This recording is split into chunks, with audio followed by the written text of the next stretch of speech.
Liberty Center, Tigers hit the field. Orange and black, the power to wield. Claws out, fangs sharp, hearts full of pride. On this gridiron, we ain't trying to hide. Quarterback's got an arm like a cannon. Linebacker strike, you don't know what happened. Running back cuts, defenders in the rear. Fans in the stands roar loud and clear. Hit Liberty, run that score high. Orange and black make them wonder why. Hit Liberty, show them what we got. Tigers on the prowl, we can't be stopped. Coach got the plays, got the strategy. Defense like a wall, pure energy. Special teams turning the tide fast. Every single play makes the moment last. Cheerleaders hype, crowd in a frenzy. Marching band plays, beats dropping heavy. Sidelines electric, can't fake that zeal. Tigers on the hunt, it's all so real. Hit Liberty, run that score high. Orange and black make them wonder why. Hit Liberty, show them what we got. Tigers on the prowl, we can't be stopped.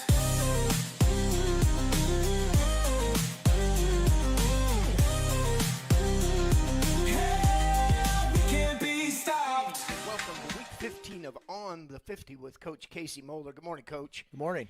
Busy week, I'm sure, right? Yeah, it's holiday week and a big game, so it makes for a busy week. Well, and the big now you get to practice on Thanksgiving, isn't that? That's always the goal. The goal here. So last week's game, Genoa, all the way down in Fostoria, great facility, by the way. Did a great job. I know locker rooms, press boxes, they really laid it out. But Genoa came to Fostoria thinking, okay, this was going to be a game. We've averaged, 135 yards rushing and 160 yards passing. Liberty's defense just decided it was not going to be a game. Yeah, I thought our defense was the story of the game.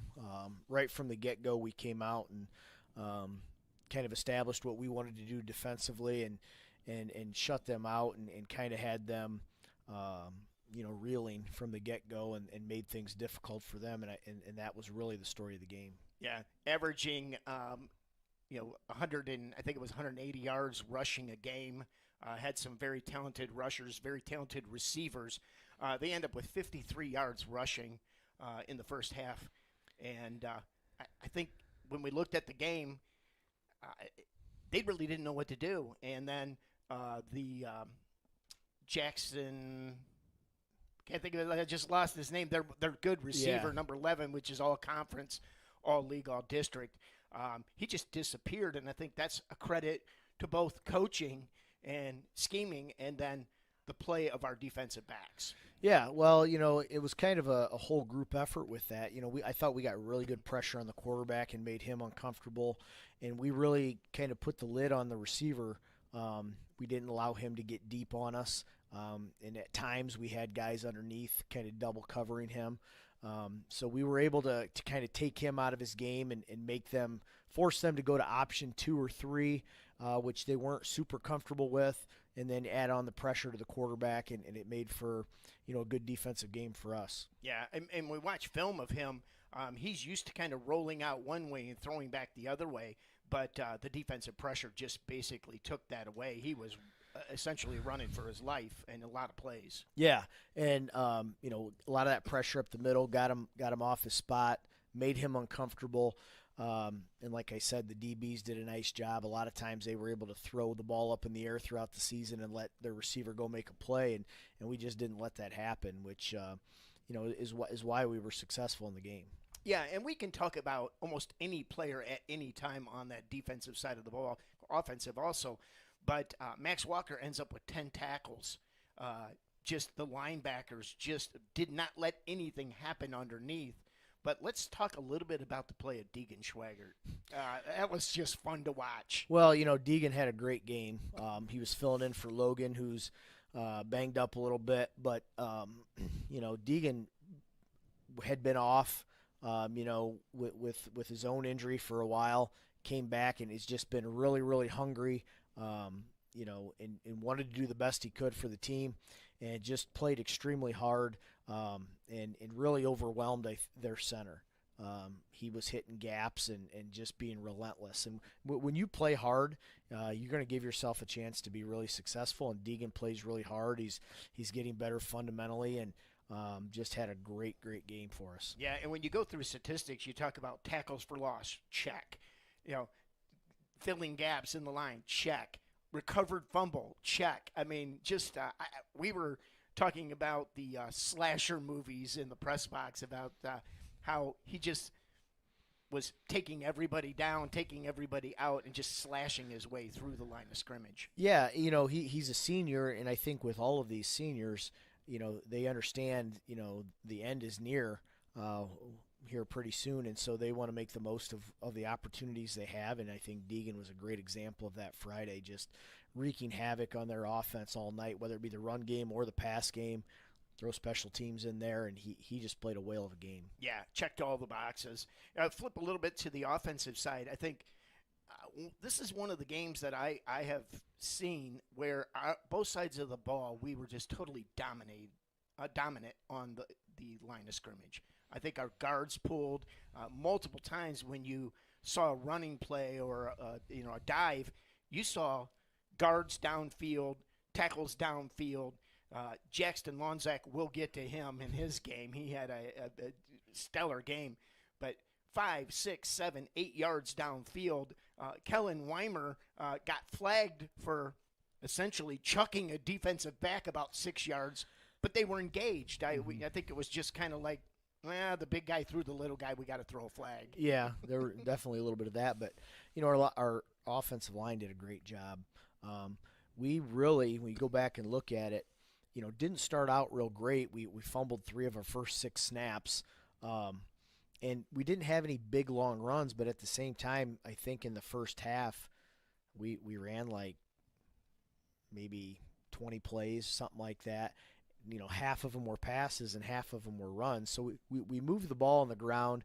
We shot ourselves in the foot with a couple of fumbles that put us behind the sticks and things like that, but our pass game was really good. Yeah, I think one of the statistics I read is Genoa had the ball for 15 minutes and we had it for 8 in the first half. So it was a big thing. The other thing I think can't go unrecognized here if you go back, when you can go back and look at the video, is the blocking of our backs. That was one of the things that stood out to me. Our backs were just, Thomas hits that line of scrimmage so hard, and they got to the point where when he ran into the line of scrimmage, they had somebody on them, and just his blocking when he didn't have the ball was absolutely phenomenal. Of course, Gary Cruz, and then you really can't forget about Baxter Barrett. I mean, he's, Thomas gets a lot of press, Gary gets a lot of press, but Baxter Barrett's just been solid through the last few games at least. Yeah, he's really kind of turned it up here in the playoffs a little bit and elevated his game. But with the running back group, really works hard on blocking. I mean, that's one of the things every day in practice, every week, we're working on different blocks, whether we're kicking out, whether we're coming down on a gap block, whether we're going to linebacker, whatever it may be. Those guys are working really hard, and it's an intentional. We got to be really good because we know, as you move on in the tournament, you're going to get better and better players, and we've got to be able to block out in space. We got to be able to block at the line of scrimmage. So it's something all of them have worked extremely hard on. Yeah.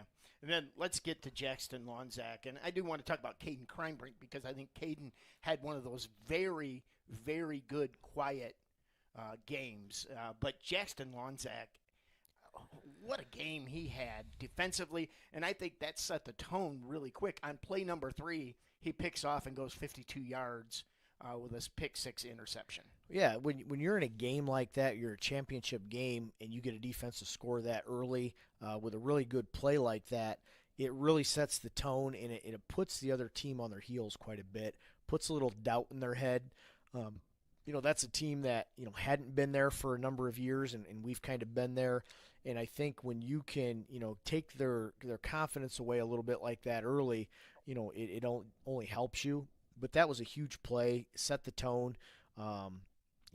You get a quick score like that, and you're getting the ball coming out of half. So it's almost like you got the ball first both halves in that situation. But Jackson, I don't even know if it's quietly having a fantastic year because he's had some big games. But he's an exceptional athlete, smart kid, and can do so many things for us on the field. Yeah, and his defensive coverage was great. Let's talk a little bit about his offensive production. Just everywhere you needed him to be. I know he the weather. We had some people go, "Whoa, if it wasn't rain," but it was raining for both teams, and the weather was inclement. But Caden Kreinbrink ended up 8 of 11 for 150, 145 yards. So Jackson Lonzak was a big part of that. That not only the catches that he made, but the yards after catch, the yak. Yeah, he's a tough matchup for a lot of teams because of his skill set. He's a big, strong kid. He's over 200 pounds. He's jacked. He's strong as an ox, Yeah. and he's fast. So you're going to put a DB on him. Most DBs aren't going to match up with his strength and power. You want to put a linebacker on. Most of them aren't going to match his speed. So he's just got a rare combination. And we try to get him involved as much as we can because he's such a weapon. He just had a phenomenal game. Caden was 8 of 11, and one of those incompletions was a drop that Jackson had on the first play. But the ball's slick, and he's kind of trying to get upfield. But that was a case where we wanted to get the ball to him out there in space because of the matchup. The DB that was on him was about 5'6" and 150 it was wide pounds. open behind him. And we feel like if we can get him the ball with a head of steam going, he's going to be tough to bring down, and you're going to get positive yards. So, Caden played really well, put the ball exactly where we needed it, and Jackson was the recipient of that. Had some great catches, and then the running after the catching was just out of this world, because of his strength and speed and his athleticism. Yeah, and I love the reaction when Jackson dropped that first pass. He just went over and just said, I don't need coach. I know I won't do it again. I just give me the ball. Yeah, a lot of times when a receiver drops a pass and, coach a lot of times is like, catch the ball. Well, no kidding. Yeah, that's what I'm trying to do. The guy knows he dropped the ball. And a lot of times they know why. If it's I'm turning my head up to get upfield or something like that or whatever. So, but he bounced back from that, and that just shows he's pretty mentally tough. Yeah, and I think the combination of run-pass plays, I think, was a great job by the coaching staff.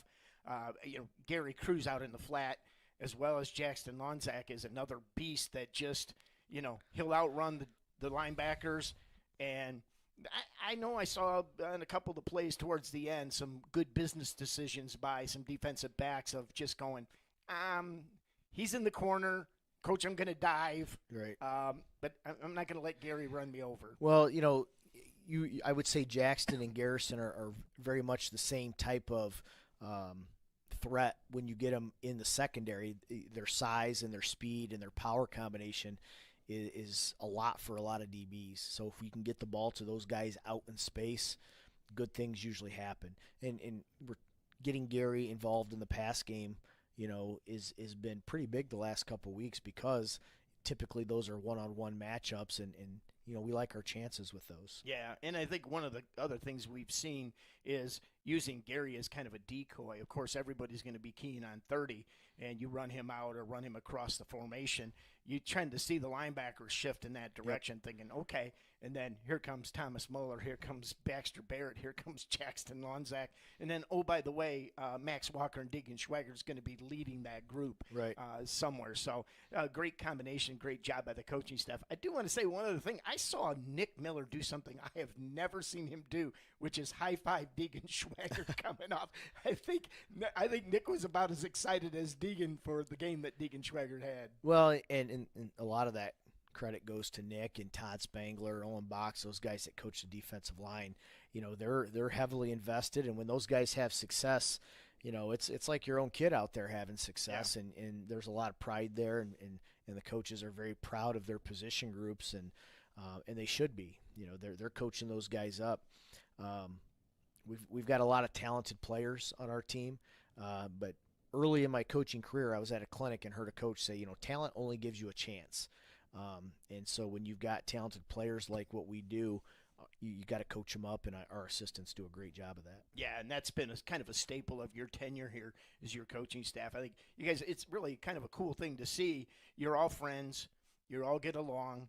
The majority of them are Liberty guys that have been here, long tradition. I know we've got a couple guys that are new to the staff or newer to the staff, and they bring some pretty cool perspectives in. and you guys are a tight-knit group, and it shows. And I think the kids are tight-knit, and they see it, and people learn by example. Yeah, well, I mean, you want your team to be, really close and play for each other and things like that. You got to have a staff like that too. If your staff is in turmoil, the kids are going to see that, and they're not going to be as tight, and they're going to start to, divide and have cracks. And I think our staff just does a great job of, being a good example for our players. Yeah. All right, before we move on to the Indian Lake game this week, the semifinal, let's talk a little bit about special teams, because we can always talk about offense, we can always talk about defense on a lot of teams, but I love talking about Liberty Center special teams. I mean, Adam Foster, one of the gunners, just involved in everything. Somebody forgot to tell him he's 5'4". I don't know that he cares. He might know. Then, punt returns and coverage. And I think, in the opening kickoff, I think Genoa, that had been one of their staples. They were 20-plus yards on returns and kickoffs. Well, we've really emphasized that. We talk about how important special teams are, especially when you get in the playoffs with hidden yardage and things like that. And Brian Hefflinger does a great job of scheming and getting the right guys in the right position. And the big thing is those guys buy into it. They understand, for a lot of them, that's their opportunity to get on the field.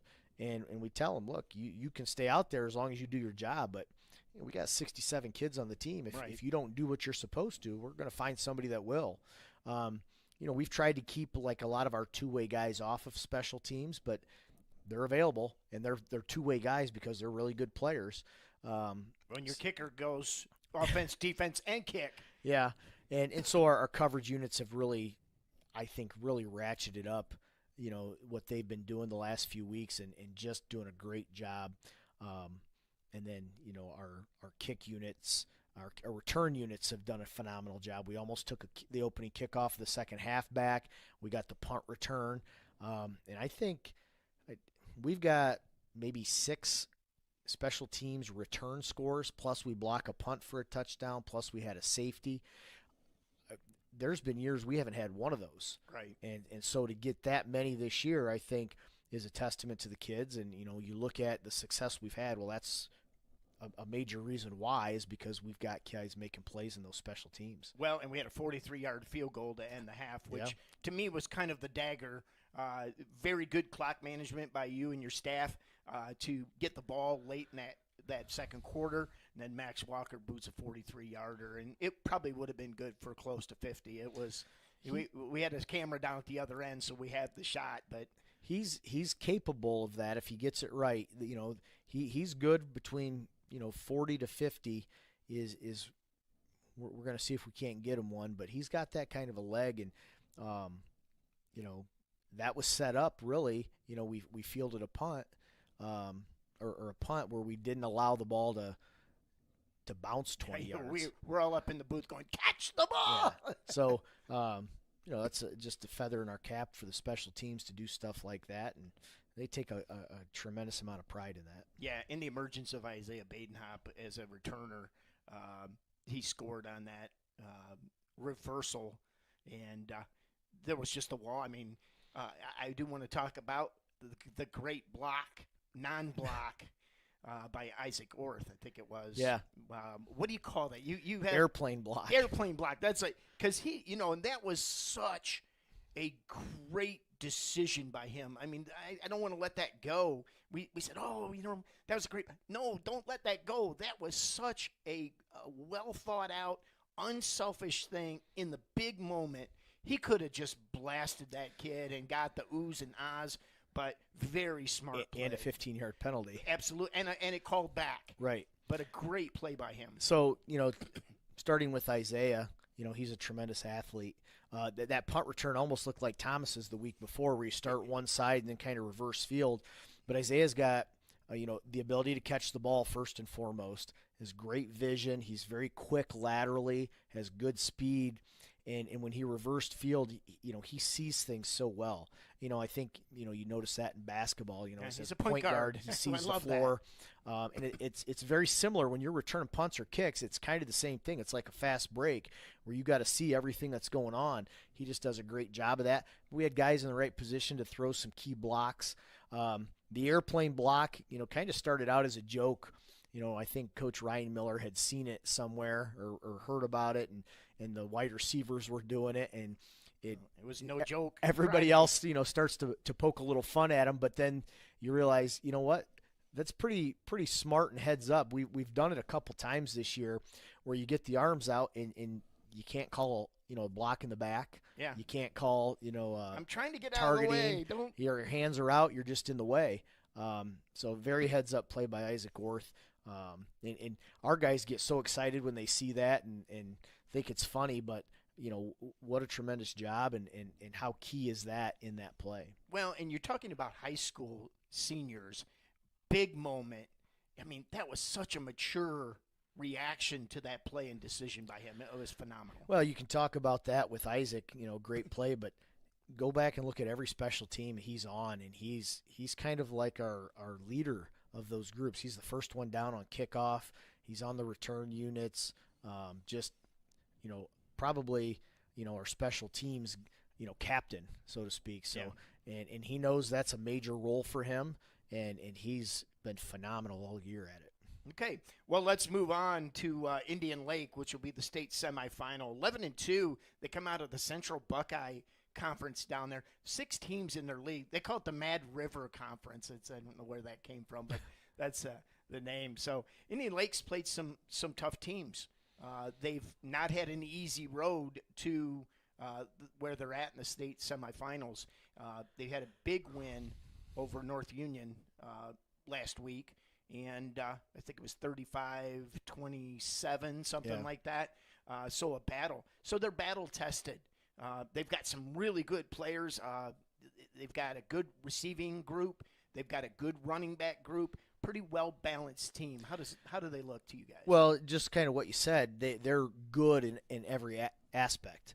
They're battle-tested. They play a good, tough schedule. They were in the regional finals last year and got beat, and that was the first time I think they had ever been in the regional finals. So they have a little bit of experience in these big games now. They got over the hump last week, so I know they're really excited about that. But like you said, they've got a good receiving group, more than one guy. They got a quarterback who's good, big, strong guy who's kind of a dual threat. They've got a running back who's pretty explosive, and they've got a line that's good.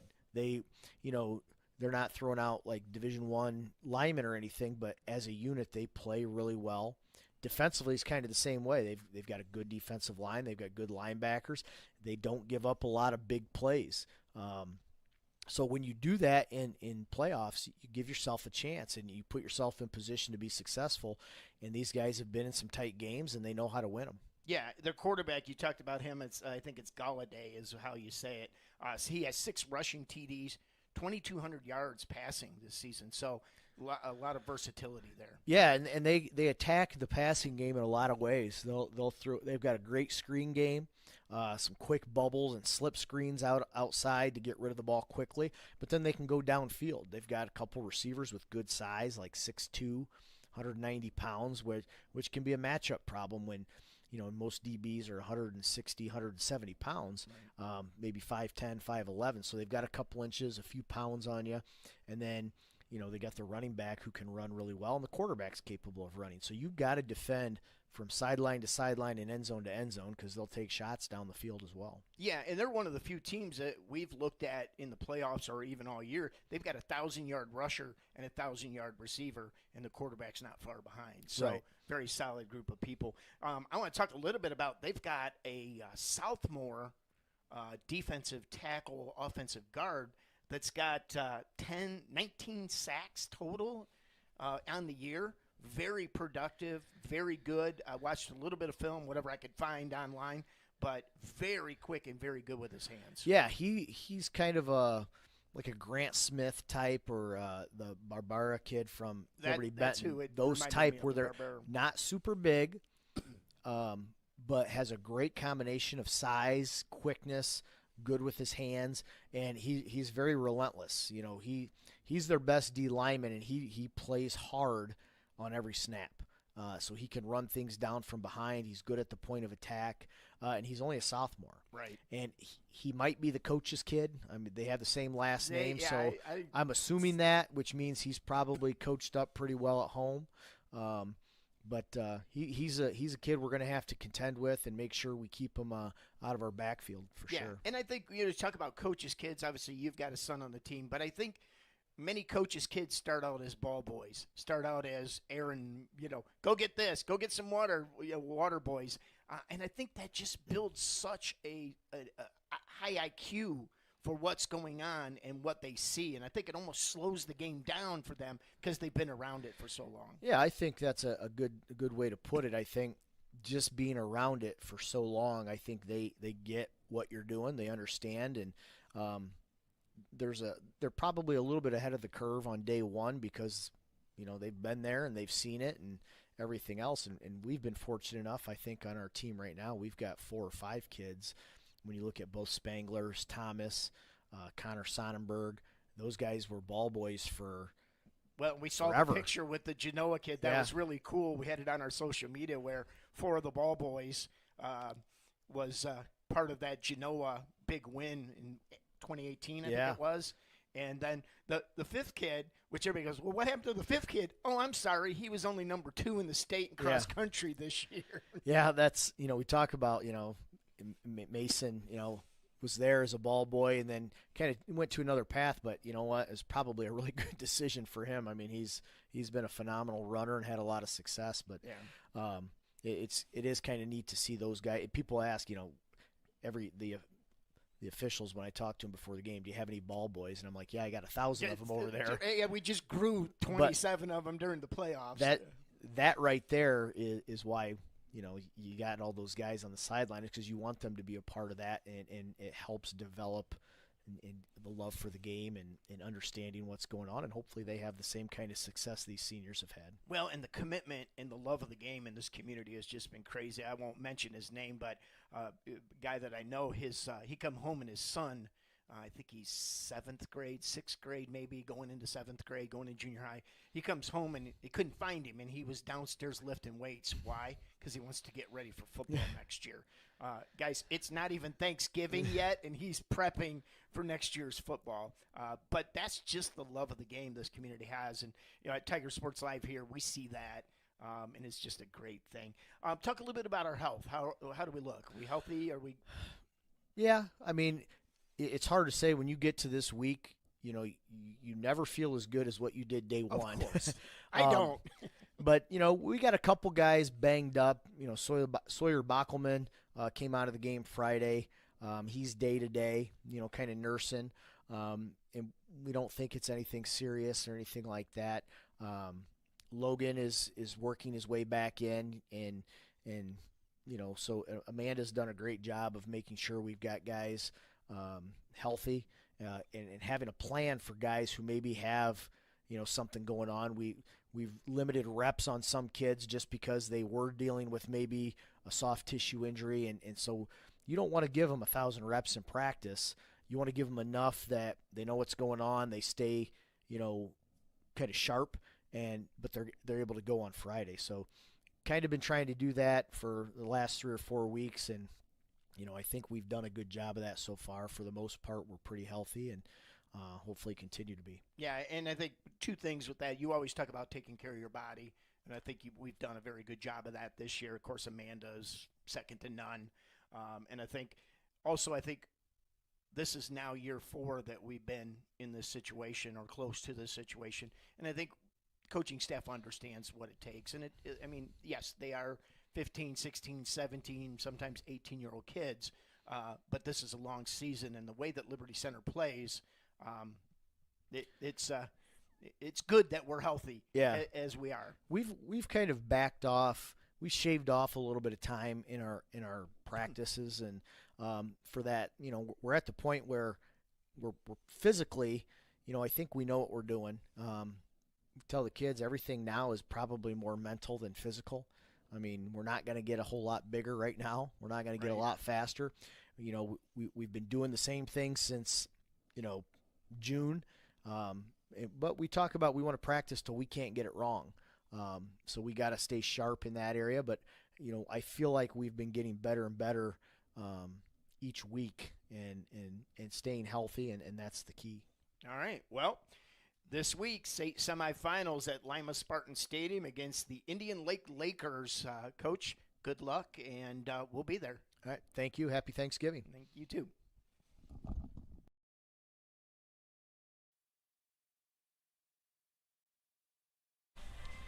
Well, good evening, Tiger sports fans. Tonight, here from Lima Spartan Stadium, it's the state semifinals. The Lewistown Indian Lake Lakers come to Lima to take on our Liberty Center Tigers. I'm Mark the Captain Bly, and on the call tonight will be Mr. Spike Whitman, but in the pregame here, Mr. Scott Barrett and Brian Babcock.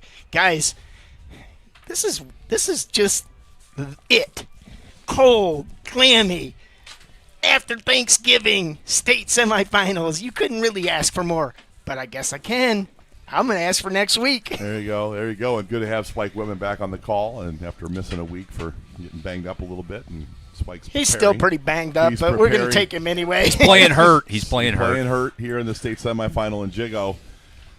Obviously, this is the game before the game, and Liberty Center has had some success when they've gotten this deep in the playoffs. And, you know, a state semifinal against, you know, a pretty good football team here in Indian Lake, the number one seed coming out of the Region 20. Nice looking program. They've been to the state playoffs 8 times. John Rapp has rebuilt this program. They were a 1-9 team just in 2022, and he's gotten this group back last year. Regional final, got beat in a tight game, and this year they broke through to get to this game. They're pretty excited that this is their first trip to the Final Four, so there's lots of enthusiasm. But before we break down Indian Lake, a quick look back to last week's performance against Genoa. And all things being said, there were a couple phenomenal plays and players last week, and we'll touch that, but the defense was stifling last week. Yeah, well, this defense has been flying around all season long, and we talk about the levels, the defensive line, Yes. linebackers, and the secondary. All 3 levels. And they're playing great at all 3 levels. Is really not a weakness on this defense for Liberty Center. They have the ability to turn you over. They have the ability to pressure you. They have the ability to sack you. And then we have some explosive linebackers that you can bring some pressure and create some havoc.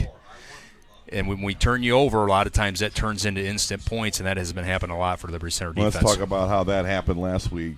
Jackson Lonzak with the early interception to set the tone, and you made the call. We joked about it, but we knew the Genoa quarterback was gonna put the ball up a little bit, and you would have liked to see him run the football more, but he wanted to sit in that pocket. He had a couple big-time targets in Liberty's front 3 without a lot of blitz pressure.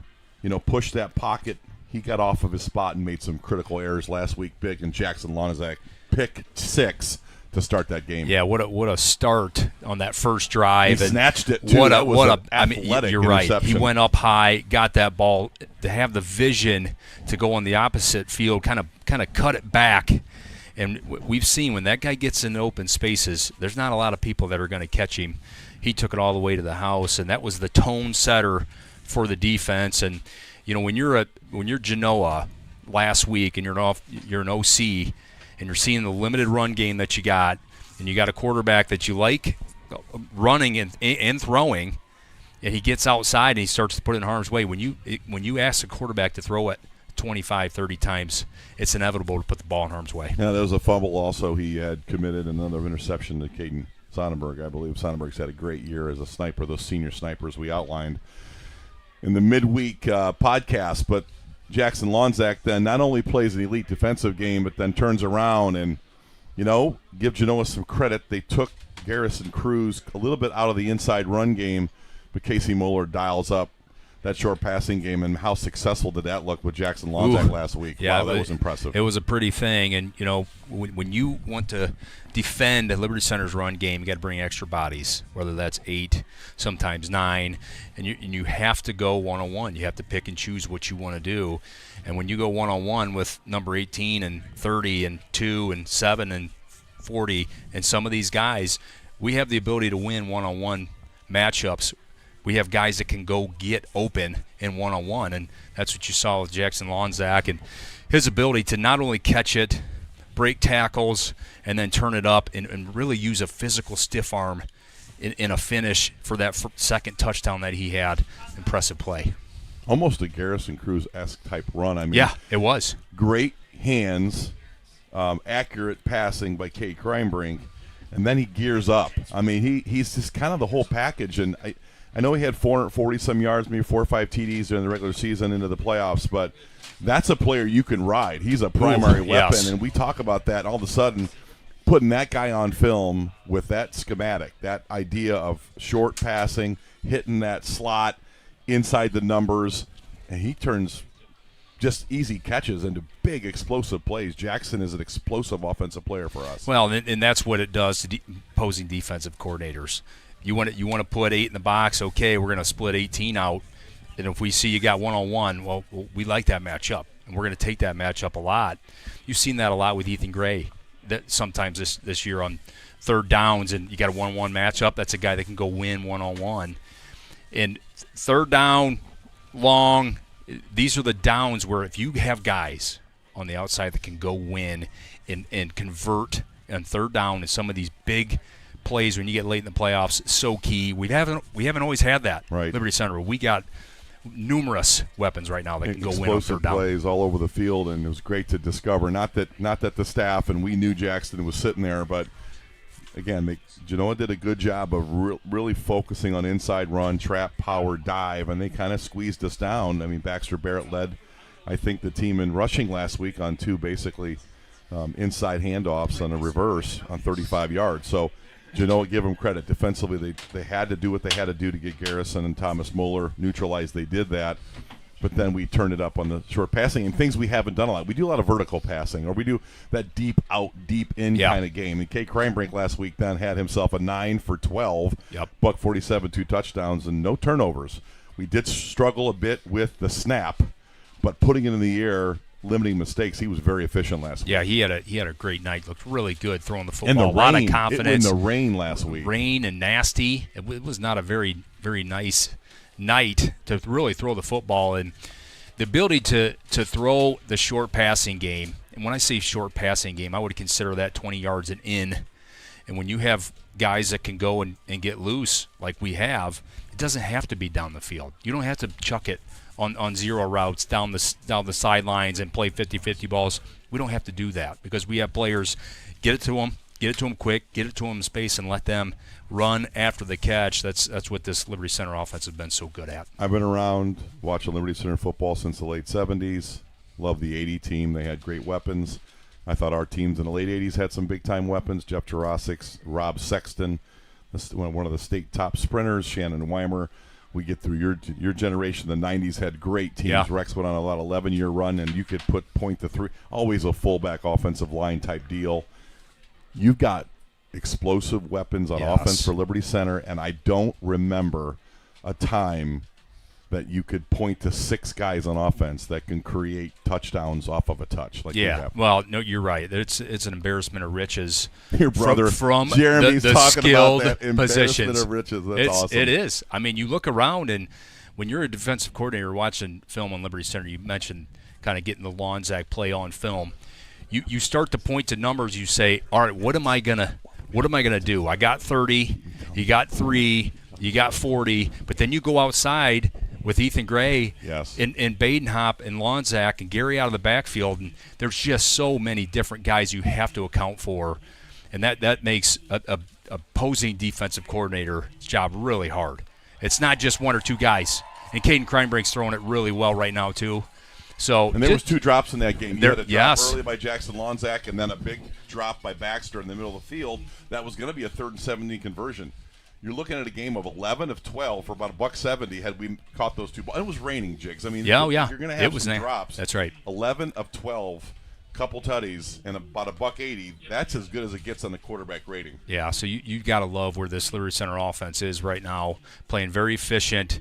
We didn't even really need the run game last week, and to be able to say, you know what, it's okay. We have the pass game, and there's been years where The pass game was just Mediocre. secondary. Yeah. It was something we had to do. Complementary. This right? is something we can do, and we can do it really well. Well, you can't take the focus on how good the offensive line has been. Ooh. Generational offensive line. Again, I would say the 80 offensive line was extraordinary. This offensive line just really, when they're not dominating the run game, Jigs are giving Cade Kreinbrink all kinds of time to throw.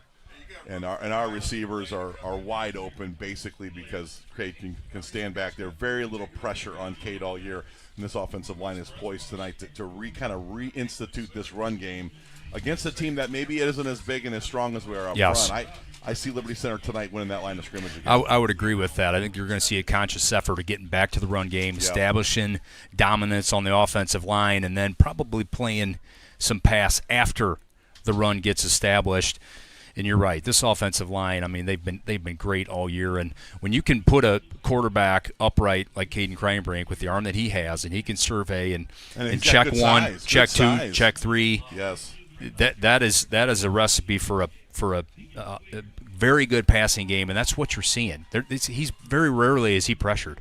Very rarely. We saw a little bit of pressure against Archbold, and that's when you kind of saw some of them turnovers. And when they got that cleaned up, it's this offensive line is playing at a very high level. Let's switch the conversation to the other extraordinary performance in senior Deegan Swigert. A one-man wrecking crew. I mean, he just basically shut Genoa down virtually single-handed. Now, granted, we had great play from our tackles, and Spangler played very well. Sawyer Bachman, who will not be with us tonight. Sawyer Bachman may be out the rest of the year with a hip injury. But obviously you're getting great play from Weimer. But talk about Deegan Swigert, what he did in the run game, what he did in the turnover game, what he did in the pass rush, all from that 0-1 technique and nose guard. Missing Dippy last week. Yeah. Cifuentes is out, and you're thinking, oh, man, what are we going to do? You're missing Cifuentes. Wait, we got an all-star studded performance from Deegan Swigert. Yeah, you love to see that from your senior. Deegan's just been a great contributor to this team, really for 3 years. He's been special teams his sophomore year on up, and then been a great rotator on offense and defense. But to have a senior step up and to have that type of game, that is something you dream of as Deegan Swigert. And that is something that you need as a football team. When you have a frontline guy go down, you need somebody else to step up. This team's been doing that a lot. Deegan Swigert did it last week in a dominant way. Just his ability to win. He was just in the backfield, snap, and it was like, boom. He was just disrupting everything that Genoa's offense was trying to do. And that's as good of a D-tackle game that I've seen in a long time. I don't see 7 tackles, 2 sacks, and just in a fumble recovery. Wherever the ball was, Deegan Swigert it was there. impressive. It was next level. I remember a nose guard back when I played, and we talked about him a little bit. Joel Zimmerman, just as bad dude, short, leverage, could bench press you, was faster than you, unblockable. That was Deegan Swigert last week. Special teams has been an unheralded part of what we do here. Last week, you get a big return by Isaiah Badenhop, and I think that's his second return for a touchdown. I believe it is, yes. You saw this very early when we were all saying, Ike's kind of young and got some speed, but going to have to grow into it. He's grown into a heck of a Ethan Gray, good returner, but Isaiah's kind of made that his signature position. Yeah, he has. Good defensive back, too, Jigs. Not saying that, but what he's doing on special teams is excellent. And starting to mix in a little bit at receiver. Yes, he had a nice catch there last week, and he has the ability to go get loose after the catch. He has a knack. He has a knack for vision. Shaking that first half. And he can really get going and quick. He's quick. There's fast and then there's quick. I think he's both. He can go one side, break a tackle, then he's flipping the field. I think both of his returns this year have been kind of flip fields. Yes. Boom. Miss tackle, flip the field, get to the wall, and he's gone. And you can't say enough about scoring on special teams, how important that is when you get late in the playoffs, when you can steal one like that on special teams and actually score. So important. Jigs, I think we've scored 115 points on special teams. We've given up 64. I think that's the numbers. I believe that's unofficially. Just think about that. We're giving up a little bit less than 3 points a game, and our special teams is providing that complementary football, not just with the return game, but we're doing such a good job on our coverage teams. Yeah. That's been almost a highlight reel of future stars, great young players, and just really started to see that blossom into almost a defensive possession for us. Well, you see players so hungry because there's so many sophomores and juniors and sometimes seniors on that, because it's the first glimpse that they get on the field, right? And you've got a bunch of hungry players out there, and the kickoff team continues to pin people within the 20, sometimes in the within the 10-yard line. And when you ask a team to drive it 70, 80 yards on every single drive, that is a daunting task with the way that this defense is playing. So I think the field position, not only on our kickoffs, but our punts. Caden Crankbrink's been a great punter all year, and the way that we cover, I mean, we are surplus in the yards on special teams every single game. I'd like to actually do the math and see. I bet it's sometimes hundreds of yards that we are plus versus like, okay, we're kicking off, they're getting to the 20, they kicked us, we get at the 40. That happens constantly, and that is such a underrated part of Liberty Center's game. It helps the defense because you're making them drive 80 yards. You say that all the time, Jigs. Cade's gotten these guys punting them inside the 10. That's 90-plus yards you got to drive against a suffocating top end of the state defense in Division 5. So you're dead right. The special teams has been spectacular. I want to point out a lot of players to talk about on special teams, but I've liked Isaac Orth and Tatum Murdoch have been stars. Great tacklers. Tatum's a big-time hitter, and you're going to see a lot more of Tatum Murdoch as he grows into a fabulous starter next year as a junior. Let's talk about Indian Lake a little bit. Southwest Ohio, near Russellville, Lakeview, Russell's Point. You know, one thing I read about this community, they had a big tragedy, a big tornado in their community years back, and their community kind of rallied around that. Liberty Center kind of had that too out in Swan Creek. That kind of galvanizes the community, and John Rapp's been there 5 years. He's 36 and 22, and I think that spirit of that community has gotten behind this football team. They've made 8 playoff appearances. It's a community that it has a lot of different small towns that contribute to the school. We talked about you're a big fisherman. Yes. Okay, Indian Lake, you have fished that. I have. The saw guy fishing on Indian Lake is top notch, and you come back and say, listen, man, this is of course, you want to get into the Bill Dance technical 6'10" depth deal with a lot of lily pads. Give me the flipping stick and the frog, and let's go. Bass. I said, hey, black, white crappie, bang. You want to do some fishing in Indian Lake? I'm like I got a hook, give me a worm. Yeah. He's talking about downriggers, and he's talking about this guy, Lawrence. Al Linder, the Al Linder of Liberty Center. But no, I mean, this community has got a lot going for it, and this football team this is a lot of enthusiasm what they're experiencing. And in business, sometimes you don't know enough to not go out and upset a giant. I don't know that this is their first Final Four, Jig. So, I mean, this is something they've not experienced. I don't think they care. I think they're thrilled to be here. Their community's here. So sometimes you don't know enough to be scared of Liberty Center. Right. That's right. You know, and the enthusiasm. Talk about the energy from a team that is rising and how they can create problems for Liberty Center. Yeah, and if you look at their 2 losses, they were earlier in the season, and they've kind of went on this big run. And you're right. There is a lot of enthusiasm within the town, within the school. These players have never done this before, and they're really excited now. Vice versa, you look at this Liberty Center team, and it's just like it's a plug and play almost every single year.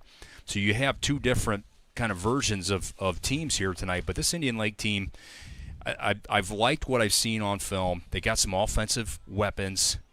They got a pretty good defense. And they got some guys we're going to have to count for tonight, or they're going to give us some problems. Let's talk about that. I think they're the player that really sticks out. There's 2 of them that stick out. They've got 4 players, I think, on offense, and probably more. But the quarterback, a 6'2", 215-pound junior, Brady Galladay. This guy has created almost 30 touchdowns and almost 3,300 yards of total offense. He thrown for 2,300 yards. I think he completes it at a 67% completion percentage. He rushes it for almost 700. Jigs, he's big, he's strong, he has a quick release. He's got a firm handle on this football team, a lot of confidence. He's rugged. Yeah, he takes is. a hit. He does. He likes to run inside. He's not one of these scat quarterbacks. He is a physically gifted player that can throw it, that can run it. He can beat you in a lot of ways. Yeah, it all starts with him, and you're going to see a lot of designed runs from him. Yes. Just right up the middle. You mentioned there's not a lot of outside runs. It's a power right up the middle, and he uses that 215-pound frame and really gets downhill. And then his quick passing, you mentioned, he's got a quick release. He really gets it out fast. You're not going to see a lot of holding in the pocket tonight, so it's going to be a 1-2, and the ball's probably going to be out. I would not expect to see 3-4 seconds that he's going to hold the ball quick out. You're going to see a lot of short routes and pretty efficient offense from what I've seen. And when you have short routes like that, we've talked about Genoa last week, like, man, get the ball out quick. Get it to some of your guys. When you have a pressuring defense like Liberty Center with their front seven, when they can get to you so fast, sometimes that's all you can do. Get the ball out quick, get it some athletes, and let them run. Because if you hold it for 3-4 seconds, that's not a good recipe. We've talked about the struggle that teams have had running against Liberty Center, especially inside run. And if that's what you want to do, that's going to be very difficult most nights against Liberty's front three and those linebackers that are just absolute terrors. But this Brady Galladay has the ability to push piles, break tackles, and then the minute you've seen him even fake towards the line, the defense responds and reads to that, and then he's dumping balls and throwing balls back on screen. So, again, a good handle for the position. Yep. Knows where his targets are at. One of the best players he throws to. And you're going to talk about two receivers and Brady Reisinger and Colin Bandler, but this Noah Shirk. I watched him again today. He ain't that big. They say he's 5'11", $160. Look about 5'7", $150.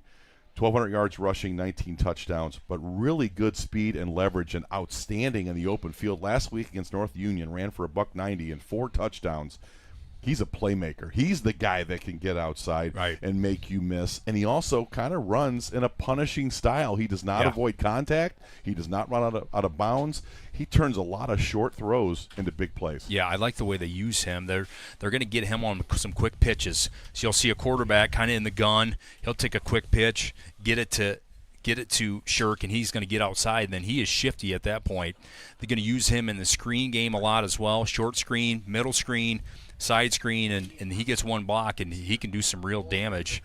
And you're right. You look at him, and you're like, well, he's not that big of a guy, but he runs hard, and he can break tackles. He's explosive. And he's got some juice to him. You know, one of the plays I've seen over and over again is this Brady Galladay throws a kind of a throwback screen. Noah Shirk catches that thing, and he then starts to maneuver himself down the field and finishes runs. Those are some big plays for them. Those throwback screens, those little swing passes, and Noah Shirk, a guy to watch tonight, number 5. He is a senior. Last year on their regional team, he's back for that. I really like their receiver. The player of the year in the Central Buckeye Conference, this Brady Reisinger. Brody. Is it Brody? I got Brody. I can't get that right. I've been doing that all week. But 6'2", $192. He's the player of the year, 81 catches for 1,100 yards and 14 touchdowns. It seems like every week, Jigs, we're seeing an alpha receiver that's a game breaker. Big touchdown guy, a big leverage guy, 50-50 ball. We talk about it all the time. They got their guy in Brody Reisinger. Yeah, they get him open in a lot of different ways. They can run him deep. They can run him short, and he'll win 50-50 balls. And they like him in the screen game too, where they'll get a lineman down, they'll get a slot guy, get a block, kind of little throwback screen, and he kind of does the rest. And the numbers speak for his playmaking ability and his game-breaking ability. That's a guy we're going to have to keep an eye on. Not as much like McNone last week, who's kind of 50-50 guy. I would call this guy a little bit quicker, maybe a little bit more speed. Crisp route runner. He is. He's a good route runner. Maybe not going to win as many 50-50 balls. He is 6'2", has the ability to do that, but he's a good-looking receiver. And I also like Colin Bendler. You mentioned him quick. He's kind of in that H-back, kind of on, they stack him over the tight end or over the tackle. They'll run him kind of on the short little out routes. They can kind of give it a reverse to him at times, and he's a nice-looking receiver out of the backfield there as well. They do a lot of trips to one side, single receiver on the other.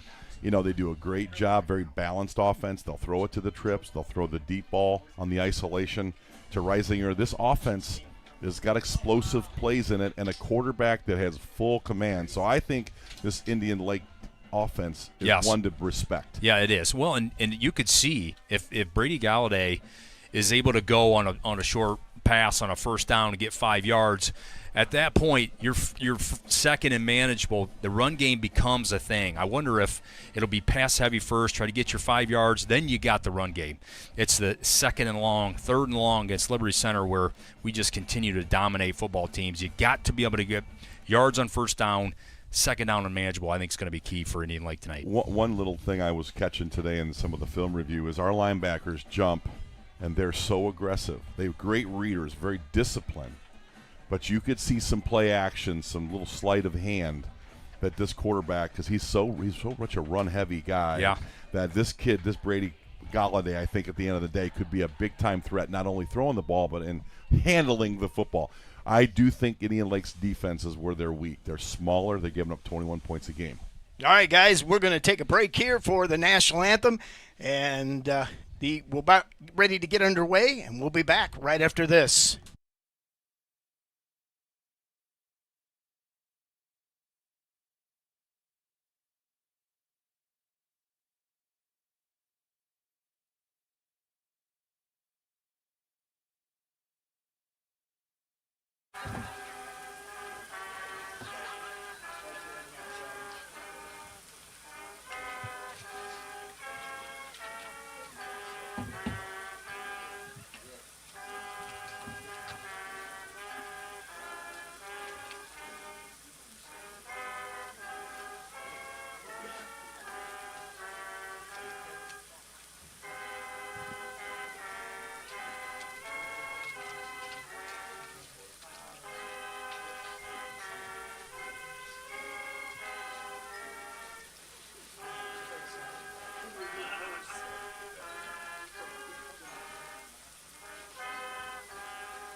Ladies and gentlemen, we live in a great country with freedoms like no other. To honor America and in respect for all who have served this great country to defend these freedoms, we ask that you remain standing, remove your hat, and direct your attention to the flag as we honor America with the playing of our national anthem, the Star-Spangled Banner.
All right, good evening, football fans. It's great to be back tonight. Liberty Center will be taking on the Lakers from Lewistown. Yeah, Lewistown. Yeah, Indian Lake. I know it by Indian Lake. We used to play softball tournaments there. But what a great night. I mean, we're in week number 5. Believe it or not, Tiger fans, we are back. Now we're on the verge. But you know what? The verge doesn't mean a ding-dong dilly until you win the verge, and then you go to state. But right now we're up against a team that has got some credentials. They started out 2-2. They had 2 losses, and they got waxed pretty good. But one was a Division III, one was a Division IV. But they've taken care of business since then. Now, an oddity has nothing to do with the game, but my wife and family were in Decatur, Indiana, at a great place, the Back 40, for turkey dinner. And there was I had my LC cap on, and the guy said, "Hey, we play you tomorrow night." Some guy, retired guy, and this guy's telling how he said, "We've never had a great football for a long, long time. The last couple of years we've gotten better, and now this year, now we're here." And we talked for a few minutes, standing in line, and the guy says, "Yeah," and he said, "We know Liberty's got a great reputation for a football school, but everybody's loose. They're happy to be here." Just what you two guys alluded to, you and Scott, Yes. beforehand. So when what that promotes into the game, I'm not sure yet. They're footloose and fancy free, but we're well schooled and well generaled to take on the business of taking care of business. They're playing with house money. House money, I like that.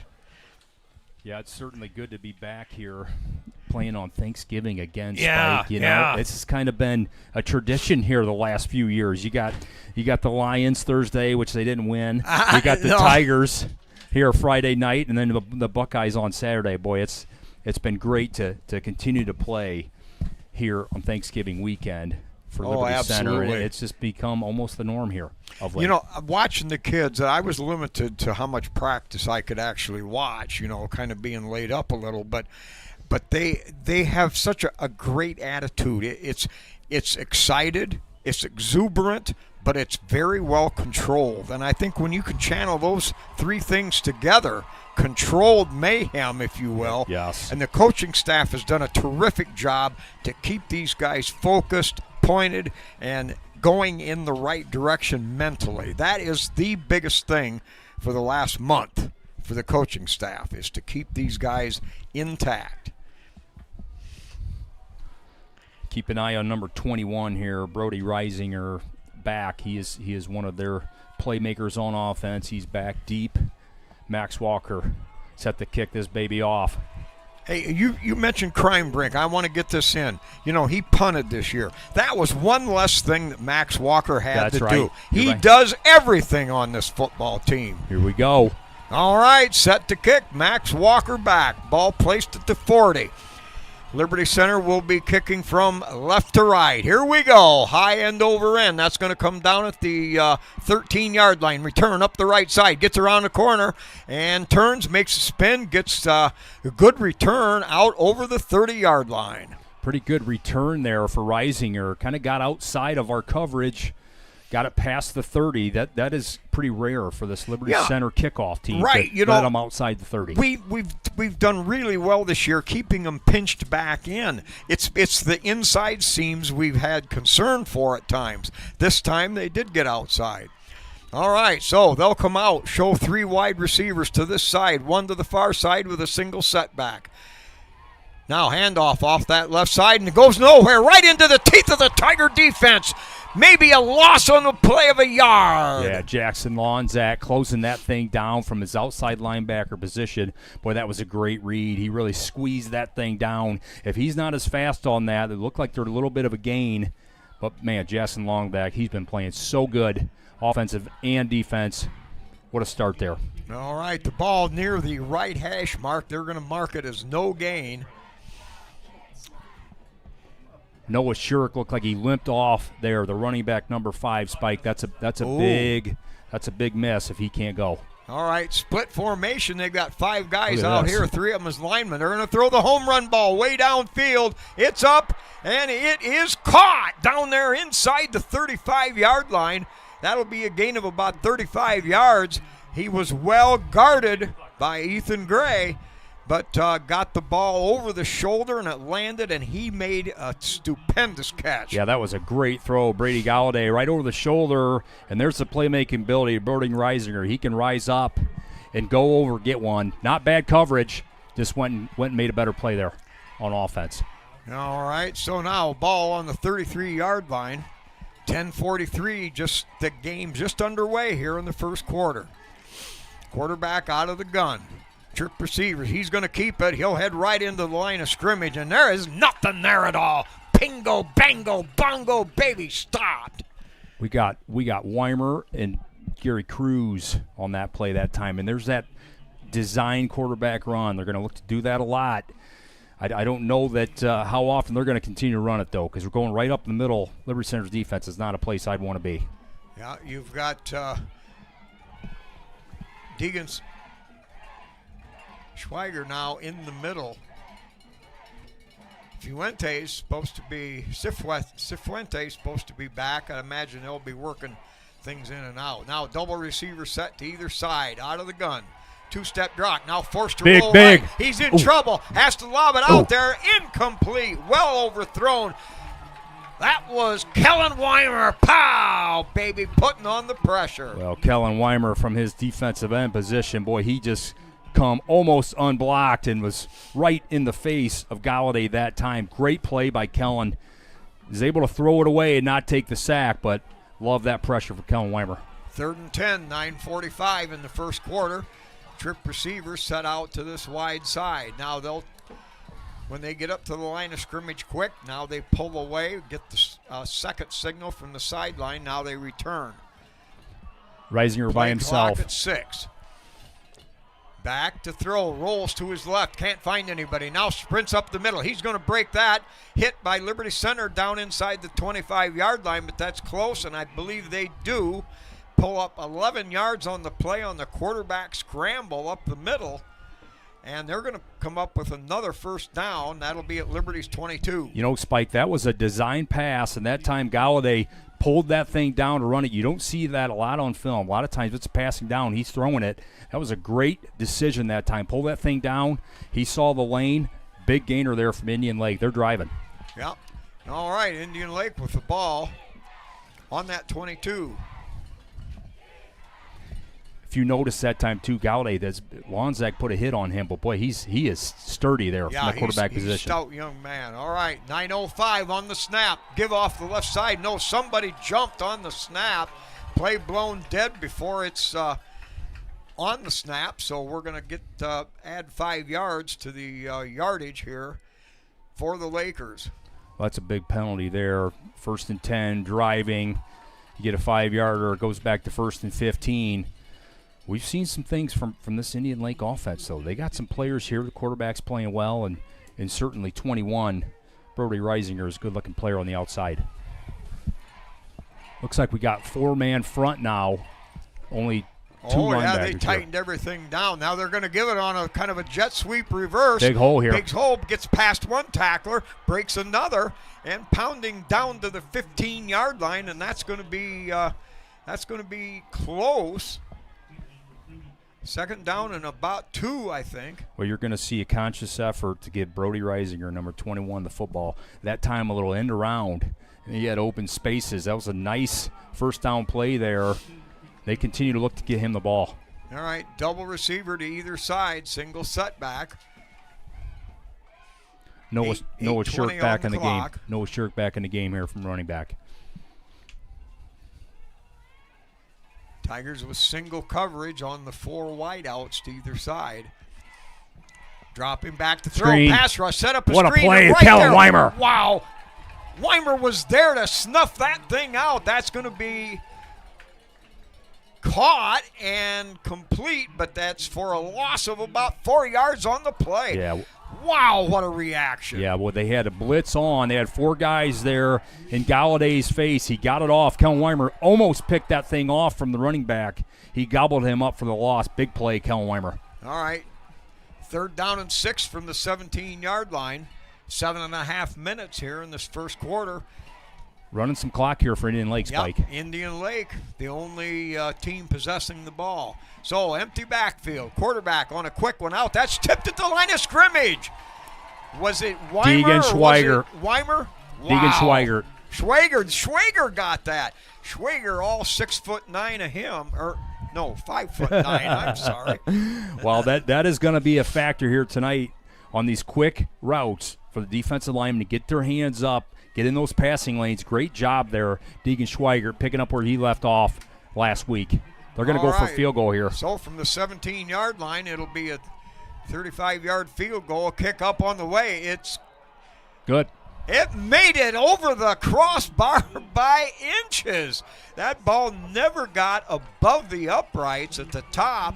It was a low line drive, and it hung on for dear life. And at 7:14 of the first quarter, Indian Lake Lakers take a 3-0 lead. Well, Spike, if you're Indian Lake, couldn't draw it up any better than that on their first drive. This is a team that's we've mentioned several times now, been here for the first time. And to be able to have a drive like that against this stout Liberty Center defense, great drive there, Indian Lake, and to be able to finish that thing off on a longer field goal that time. They do have a kicker, and he does kick it. I've seen him hit close to 40-yarders. What'd you say that was, Mark? Pickanu was his last name. Good-looking kicker, so good drive here for Indian Lake. They've come to play. 2 key plays. 35-yard bomb down the sideline, and he threaded a needle to get that in there for the catch. And then, of course, that scramble on third down. Needed 10, got 11. So, all right, Tigers have seen what they've got. Now it's Liberty Center's turn to take over. So, kicking off from right to left here. Low liner. That's going to hit it about the 15-yard line. It'll go out of bounds, and Liberty Center now will get field position a little further up the field with that ball going out of bounds around the 15. Yeah, this is going to be a good start here for Liberty Center, starting at the 35.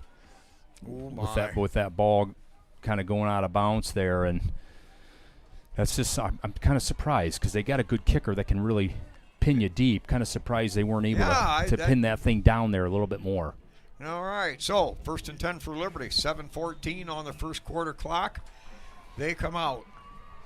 It's going to be Cruz on the left, Mulder on the right, and an offset backfield with a wing left set.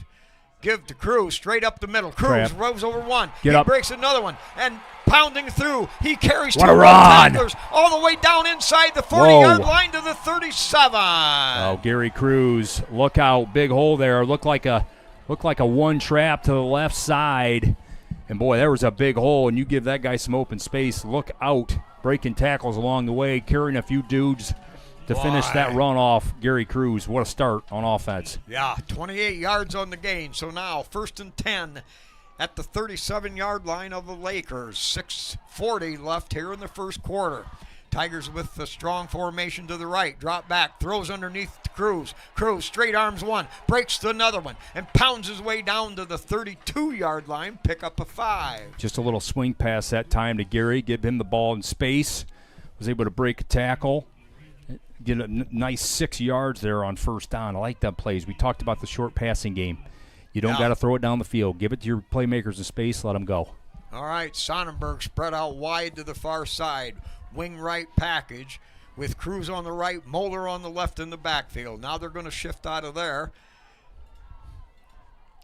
Barrett is now the wing on the far side. Here's the give to Moeller on a power following Walker. Breaks that. Ooh. Trips, bangs forward for 3 tough yards. Walker took on the lead defender there, but help came along and held him to 3. Thomas was just one tackle away there, and he was off to the races, I think. Somebody able to kind of get a hold of his shoe that time and trip him up. Going to bring up a 3rd and short.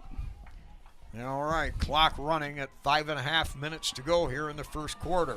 If you just joined us, the Lakers lead it 3-0. Now motion back this way. Straight drop. They're going to throw underneath the coverage to Gray. Gray trying to find a block. Slips past one. Spins off another tackle. And he's got one blocker left. He down to bangs away from the 5 down to the 3. And it's a big gain for Liberty Center. 26 yards, and the Tigers inside the 5-yard line. First down. Boy, that was a great individual effort. Ethan Gray that time. He had the screen to the short side. He was able to, they got the first block. He had another safety coming up. They would make him miss. Broke another tackle and almost got that thing in the end zone. Great play, Ethan Gray. And good downfield blocking once again. All right, 1st and goal on the 3 at the 5-minute mark of the first period. Now the Tigers shift out. They've got Old Crew spread out wide to the far side Wing set, in motion Gary. They're going to give straight up the middle of the Muller into the end zone, untouched. It's a Liberty Center Tiger touchdown. Well, that was a big hole again that time. Thomas Muller, Spike, and looks like this run game is going to have some success. We thought that might be potentially a struggle for Indian Lake. Can they hold up against our run and this offensive line and these backs? And that was a great statement drive there at Liberty Center. Now, this broadcast tonight's about me, but with these busted ribs, that was as loud as I can get. Spike's playing injured tonight. He is Kick playing. Up, and it is good by Walker. Everybody's got bumps and bruises this late in the season, Spike. You're just joining the football team, right? Yeah, that's about right. I got some Ben Gay. I brought some Ben Gay, and some Friezo, and all that other stuff. And Ben Gay. And some wrap. We can wrap those ribs up, Spike. That's right. Get him a cortisone shot. Get him. Hey, I was on that yeah. tough stuff painkiller for about 5 days. I bet. And whoa, it's enough of that. No thanks. Time to back down. More than normal, Spike? Oh, yeah, believe me. Hey, I got to share this while we're waiting. I got to say this, only by the grace of God. I got lost coming down here. I got on some back streets, and I was lost. I went in one place to ask for directions, and that was that didn't work. And I kept running around. I finally said, God, I said, this street coming up here better be Market Street or I'm up a creek. Sure enough, it was, and I was safe. Spike was just on time, too, by the way. Yeah, I'm probably, it is kind of tricky on those back roads. You get through Columbus Grove there, and yeah. All right, enough of the tomfoolery. Let's get back to the real business. So, 4:46 to go. Liberty Center goes up 7-3. Here's the Walker kickoff. That's high and long. That'll come down at the 5-yard line. Return toward the right hash mark. Tries to cut upside, and Liberty Center's special teams came through like heroes there. Hold him inside the 20. Nowhere to go. They cut off all the seams, and that was that. Yeah, that's more like it. Mason Smith, light coming up off the bottom of that one there. Inside the 20, Spike. That's where this kickoff team is used to stopping teams, and they're going to get it to 18 here. Great start there, kickoff team. Yeah, Mason Smith now one of the starters. Unknown soldier, you might say. Now a little out too high. Pass was high. Intended receiver number 21. It was Sonnenberg, 22, that was on the defense. He wouldn't have got any more after the catch, but a little off target. Well, now, was there any pass rush? Not really. Just kind of a little errant throw. Tips and overthrows are going to be something to watch in this game. Quick passing game. If you're not right on target, a little tip that time, and we almost had a pick. Okay. All right, little tighter formation. Receivers staying inside. Little lob over the top, and that's going to be incomplete. Weimer had some pass rush. Good coverage out here by Lanazak and Gray. Looked like a little sprint out that time to Brody Reisinger, and not a lot of room there. Ethan Gray all over it. A little bit of pressure on the quarterback that time. Going to bring up 3rd and long. This Liberty Center defense looks like they're getting settled in a little bit. All right, so 3rd down and 10 now. 4.5 to go here in the first period. Tigers lead it 7-3. Out of the gun. Straight drop. Has time. Throws out there. Ethan And Gray Gray with an excellent athletic move. Bingo. Knocked it away. It would have been caught up around the 27-yard line. Gray knocked it away. That takes away any opportunities. It's 4th and 10 now for the Lakers. Well, that is outstanding corner play. Ethan Gray, you got a 3rd and 10. They're looking stick routes to get that first down. He was all over it, jumped that thing, was able to knock it down. That is fantastic corner play. All right, standing back at his 5, gets the punt off. It's a wobbler. Liberty Center takes it there at the 45-yard line. Looking for a block is Badenhop, and got it to the 50. Got a 5-yard return.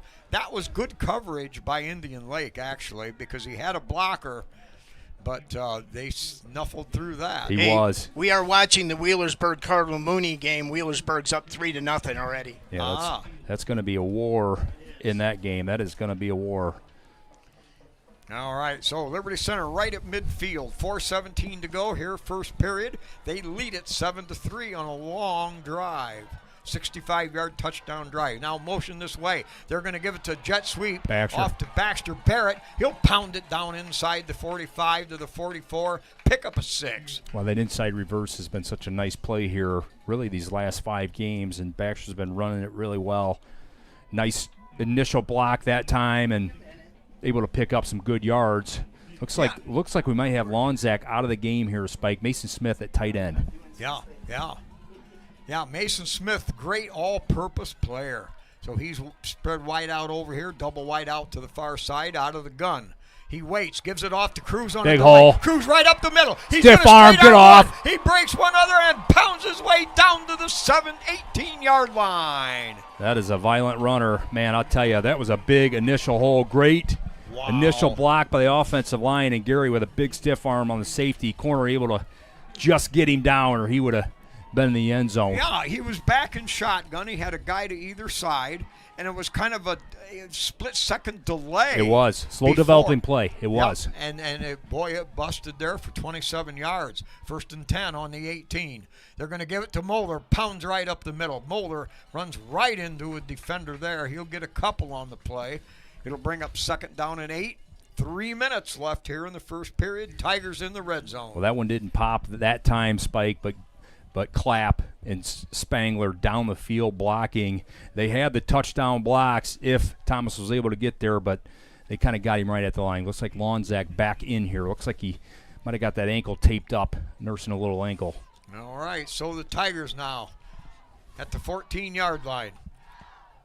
Cruz on the right. No, now drops Thomas, back. Play action. open. Got a wide open Moeller. Catches it. The 2, the 1. He's into the end zone. It's another Liberty Center Tiger touchdown. They bid on the play action, and Moeller wide open out there in the flats, and he's into the end zone. Liberty on top, 13-3 well, now. That was such a good design. They call that the power pass. You fake Garrison Cruz. Thomas Moeller is normally your lead blocker, and Thomas just goes right out into the flat. I think the tight end took the corner. He was wide open. Touchdown, Liberty Center. All right, Kruger to snap. Crime Brink to hold. Walker on the way, delivers a boomer, and it is good again. 2.5 minutes left here in the first period, and the Tigers have taken on a 14-3 lead. That was great composure that time, Caden Crimebrink. You got a guy wide open sometimes, Spike. You throw it over his head or you throw it into the dirt. It's like, oh, my, he's so open. But good composure that time to put it right on Thomas for an easy touchdown. Now, is it legal? I mean, is it kosher to send a guy in through the line to block, supposedly, but he's not blocking at all? Isn't that kind of cheating? Yeah, well, that was a great fake. And that's what that power – we used to run the power pass a lot when I played. You just fake that fullback, you get everybody coming up, and then that back or that tight end gets right in behind the corner or safety, and that time looks like the corner went with the tight end. That thing was wide open. Yeah, Cruz doesn't even have to touch the ball to be valuable because that's right. He's going to draw a lot of attention. Cardinal Mooney just scored 7-3 over Wheelersburg. Right. Oh, what's the Coldwater 3, Hopewell Loudon 0. St. Henry? Central Catholic no score in their game. St. Henry 6, Columbus Grove 3. All right, Walker set. Approaches and hits a line drive. That'll come all the way back to the 3-yard line. Tries to find the seam. Nothing there. The Tigers have him hemmed in. Finally goes to the dirt at the 14-yard line. The Tigers had him hemmed in, and there was I'm not sure if it was Light or who it was. Yes. They were ready to throw the haymaker, but he just went right on down like a sack of potatoes. Yeah, great pursuit there by Braxton Light. Reisinger almost got to the outside. He's really got a burst. He really has a burst to that outside, but Light able to trip him up enough. And once again, Spike, within the 15 or the 14-yard line, you're asking your team to drive this thing the length of the football field. That is a tough ask for an offense. Right. Now, 2.5 minutes to go. 1st and 10 at their own 14-yard line. They've got an empty backfield. Motion this way. They're going to fake Cruz. It. He's going to keep it, and he goes nowhere. Thought by Gary Cruz for a 2-yard loss. Blasting through there. Coach, I didn't pick it up. Was that actually a run blitz, or was it just he read it that fast? It kind of looked like it was a run blitz. Look, it was an RPO that time. He had Noah Shirk in motion. He faked that, and Gary was on top of Galladay before he could do anything for a big loss. All right, Tigers now shift around. They set up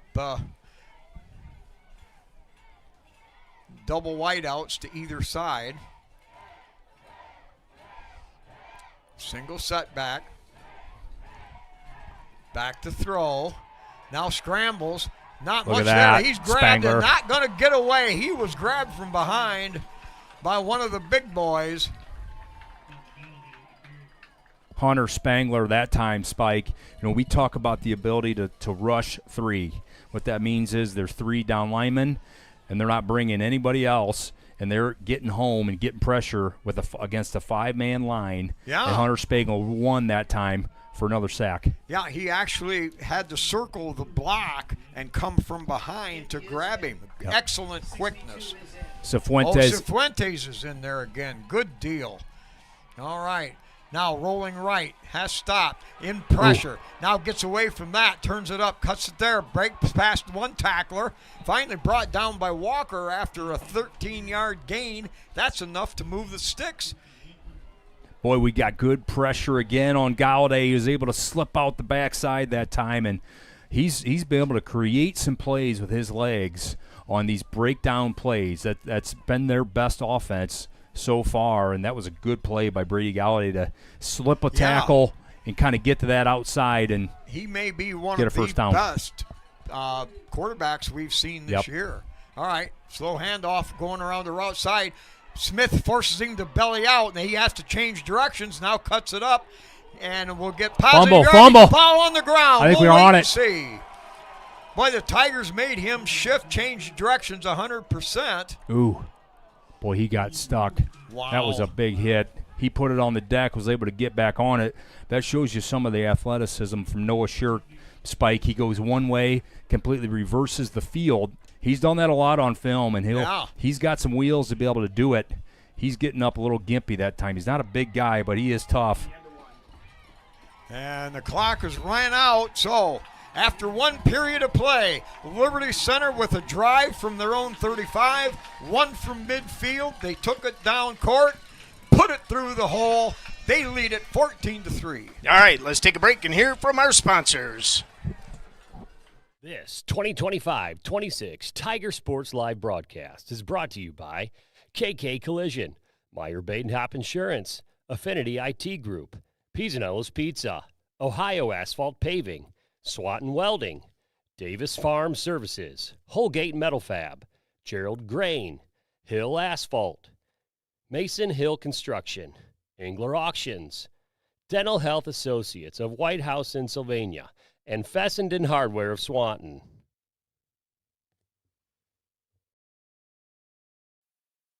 All right, we're back here for the start of the second quarter from Lima Spartan Stadium. The Liberty Center Tigers 14, the Lewistown Indian Lakers 3. Guys, I tell you what, the stands are packed on the Liberty side. It's amazing. It is. Talk about Liberty. We got here at about 5 after 5, and there was a line around the corner. Wow. I don't know what these Liberty people do. You know what else was kind of cool, though, too? We come through Columbus, or through down 109, through Columbus Grove. Oh, yeah. And they were all headed out of town, too. Welcome to small-town football. All right. Play action. They lob it over the top. That breaks one tackle. Picks up about 4 on the play. They just simply lobbed it up over the top. The Tigers had it read well, but the little shift of the hips slipped one tackle, picks up about 3. That's going to make it 3rd down and 3 now. Here at the start of the second period, the ball rests on the 30.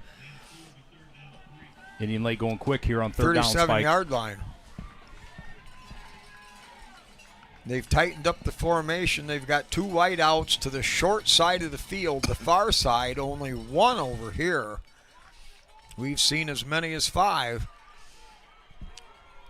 Now motion back to the football.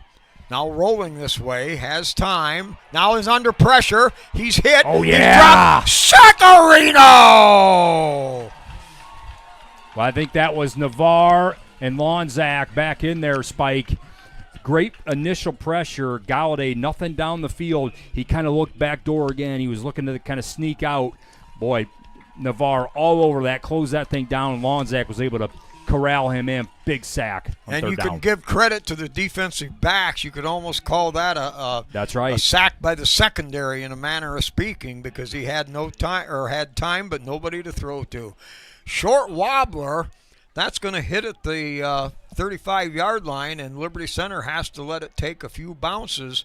It came up a little short of in what Liberty Center has of course concluded. And so Indian Lake now will have give ball to Liberty on about their own 20-yard line. Well, another big stop that time for Liberty Center. They got the first down on the quarterback scramble, able to buckle down, then get three next plays, get a punt, get your offense back on the field. And Indian Lake has not had an answer for the run game so far, Spike. They're going to have to add some bodies in the box, I think, to handle this. All right, 10-20 on in the second quarter clock. Liberty Center with the ball at their own 20-yard line. Double wing package. Now motion. Cruz. He'll take the jet sweep handoff. Runs right into a couple tacklers. Breaks through them. Spins away. And dives forward for a yard. That was about 15 yards worth of running, taking on about 7 bodies. Gains 2 on the play. Gary about flipped the field like Noah Shirk's been doing. He almost flipped the field that time for a big run. We're able to get him corralled after a couple-yard gain. Indian Lake got a 4-man front here, Spike. I think they're going to have to add a body on the line and maybe another linebacker to handle this run game. All right, 2nd down and 8 from the 22. Cruz in motion. They fake it Inside right back reverse. to Barrett, but Indian Face Lake mask. waiting for that, They and got that's it. going to be no gain on the play. However, we've got a flag.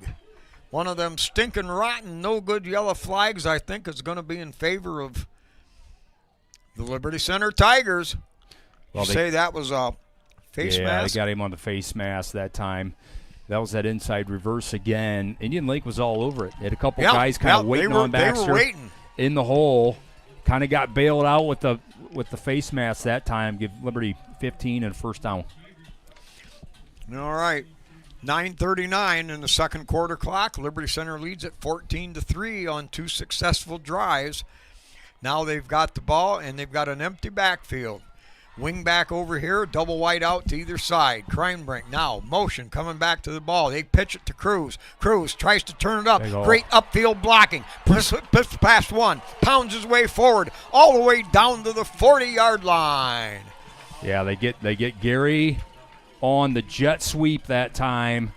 And, boy, that is such a beautiful run. Kellen Weimer, big block there.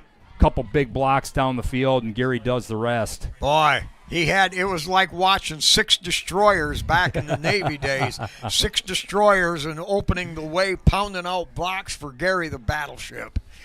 All right, now here we go. Liberty Center, 1st and 10 at the 40, 30-yard gain by Cruz. Giving it straight up the middle of Moeller. Moeller pounds through one tackle, bangs his way forward down to the 31. That'll be a gain of about 7.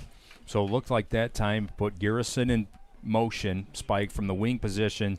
Thomas on a straight dive, it looked like, for 9 yards. I think I'll take a dive for 9 at any time. Anytime, this any offensive place. line starting to impose its will. So it was a gain of 9, 2nd down and 1. The ball at the 31-yard line of the Lakers. Tigers will wide out to either side. Kreinbrink out of the gun. He'll roll away from it. Here's pressure. He lobs it out there. Got a man out there. Caught by Gary Cruz down there at the 15-yard line. A gain of 16 yards on the play. Cruz went up with great hands and pulled it in. I'm going to tell you, Caden Kreinbrink is throwing the ball at a high level right now. He kind of, little fake there, kind of roll out to the strong side on the run, put it on the money to Gary. Gary kind of extended those arms for a hands catch. That was a great-looking play there, design and execution. 8 minutes now, 14-3 Liberty Center. They've got the ball on the 15-yard line of the Lakers. They're going to give it on a sweep Jet sweep to Gary. Gary breaks one. Still going. Still pounding. And now, nope, knocked down early. That's my bad. I was following the downfield blockers. They're smacking people. Max Walker's in the end zone driving a guy 15 yards down the field. I think it kind of looked like that was Gary still running that time. All right, so gain of 2, second down and 8. The ball in the red zone on the 13-yard line of Indian Lake. Now the Tigers shift.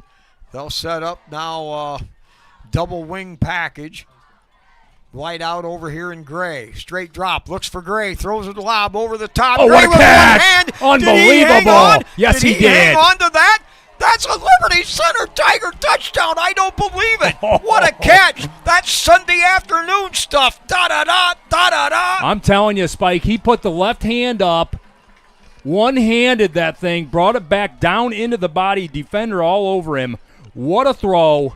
What a catch by Ethan Gray. That's not his first time making a one-handed catch. He had one earlier in the season. That guy is acrobatic. Unbelievable catch and throw. Liberty Center now, that's their third touchdown of the night.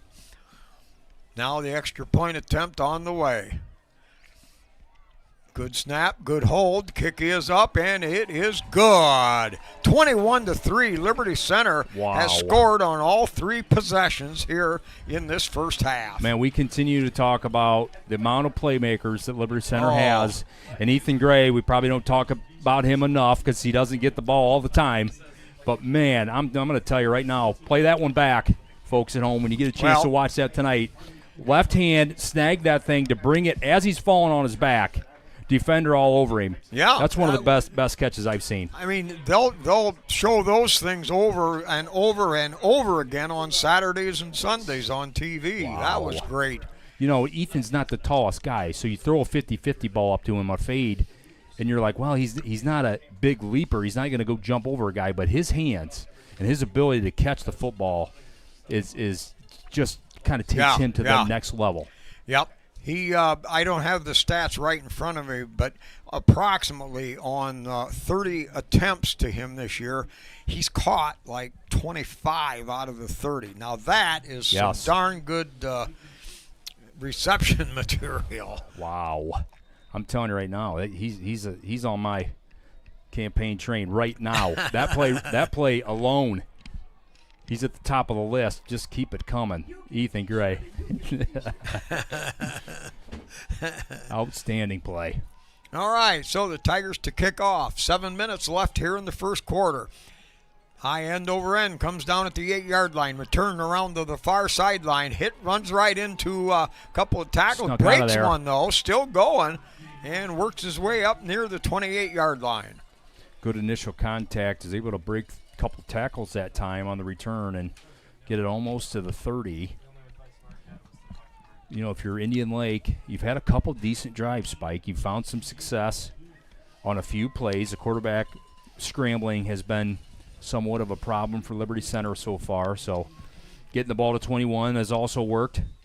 We'll see if they got drawn up this time. They need a drive. They need a drive here. They have to get something put back together again, and it has not been on the ground unless the quarterback is scrambling. Now they'll give it right up the middle and slips through one on the quick hitter up across the 30 to the 31. Pick up a 4, we'll call it.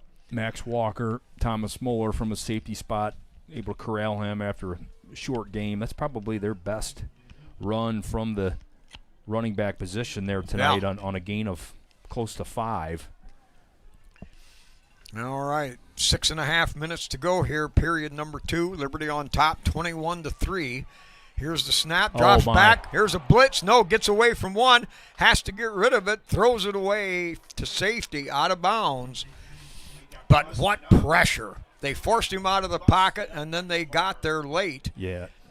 Galladay getting up slow. He took a pretty big stick there. He's been limping around a little bit. You know, to show some of his strength, Lonzak had a wide open lane to him that time. He was free, unblocked.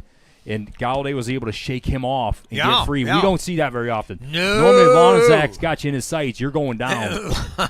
Galladay's an like athletic. A vice grip. Galladay's an athletic player. Yeah, he's a good ball player. All right, out of the gun. He's going to run a kind of a reverse, Nothing and that's going to be doing. hitting the backfield, and it's going to be a 3-yard loss. The Tigers don't bite on that.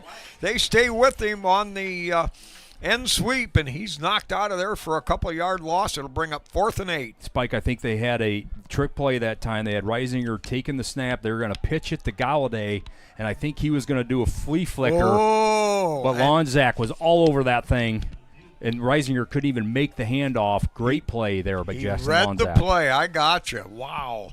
All right, back in punt formation. 5.5 minutes. Punt's blocked. Rolling around loose, and Liberty Center will have it. There goes Lonzak again. Wow, Lonzak. Unbelievable. I don't even know.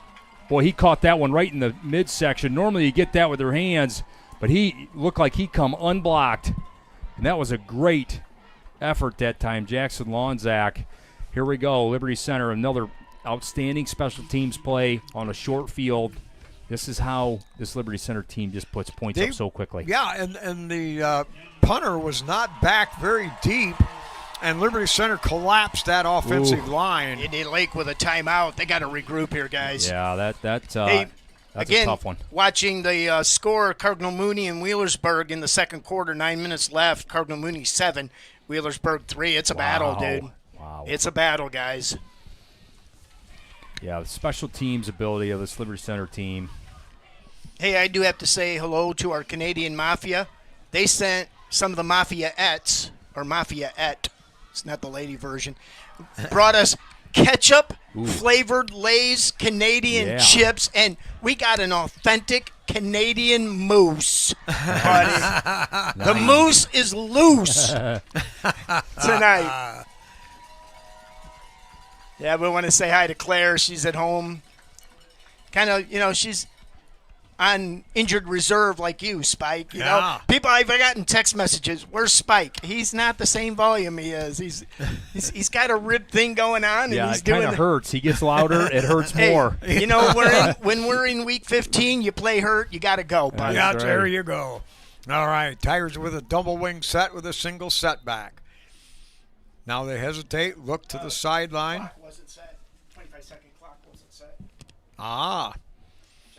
So the officials stopped the clock. Now they start it again. The play clock, anyway. All right.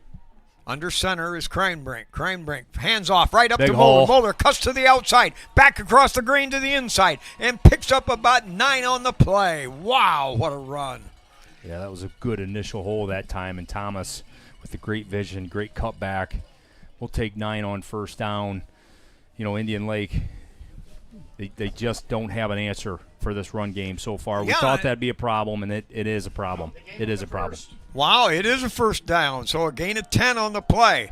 So 5 minutes left here in the second quarter, 21-3 Liberty, and they're driving again with the ball on the 13-yard line. Kreinbrink under center. Now motion this way. They're going to give it to the motion back. Get outside, Baxter. Cuts to the outside. Get puts on the speed. He's at the 5, yeah, the 3, the 2. Runs right over the top of the last tackler, and he's into the end zone. Yeah, baby cakes. Chalk another one. Well, great job there by Baxter. You know, initially he was supposed to cut that thing inside. Nothing on the inside. Puts on the jets, gets outside, and Baxter smells the end zone. Did you feel the stands move? Scott Barrett was down watching his son play, which I think is a great thing. He's jumping up and down here, buddy. That was a great run. And you called it. He turned on the jets when he got that, saw that opening to the outside. Another good snap, another good hold, and another good kick through by Walker. So the Kruger to Kreinbrink to Walker, good again, 28-3, and there's still 4:49 left here in this first half. Yeah, and Baxter's been such a great sight here the last 4 or 5 weeks, Spike. Yeah. He's really kind of coming into his own from that wingback position. He's been blocking great all season long. He hasn't had a lot of touches, but he is making the most of his touches now and turning it into touchdowns and explosive plays like that. Hey, some quick score updates. Again, Cardinal Mooney 7, Wheelersburg 3, Cuyahoga Valley Royals 6, Central Catholic 7, Coldwater 10-0 over Hopewell Loudon. St. Henry 13, Columbus Grove 3. Right. St. Henry. So St. Henry, that's your boys down there.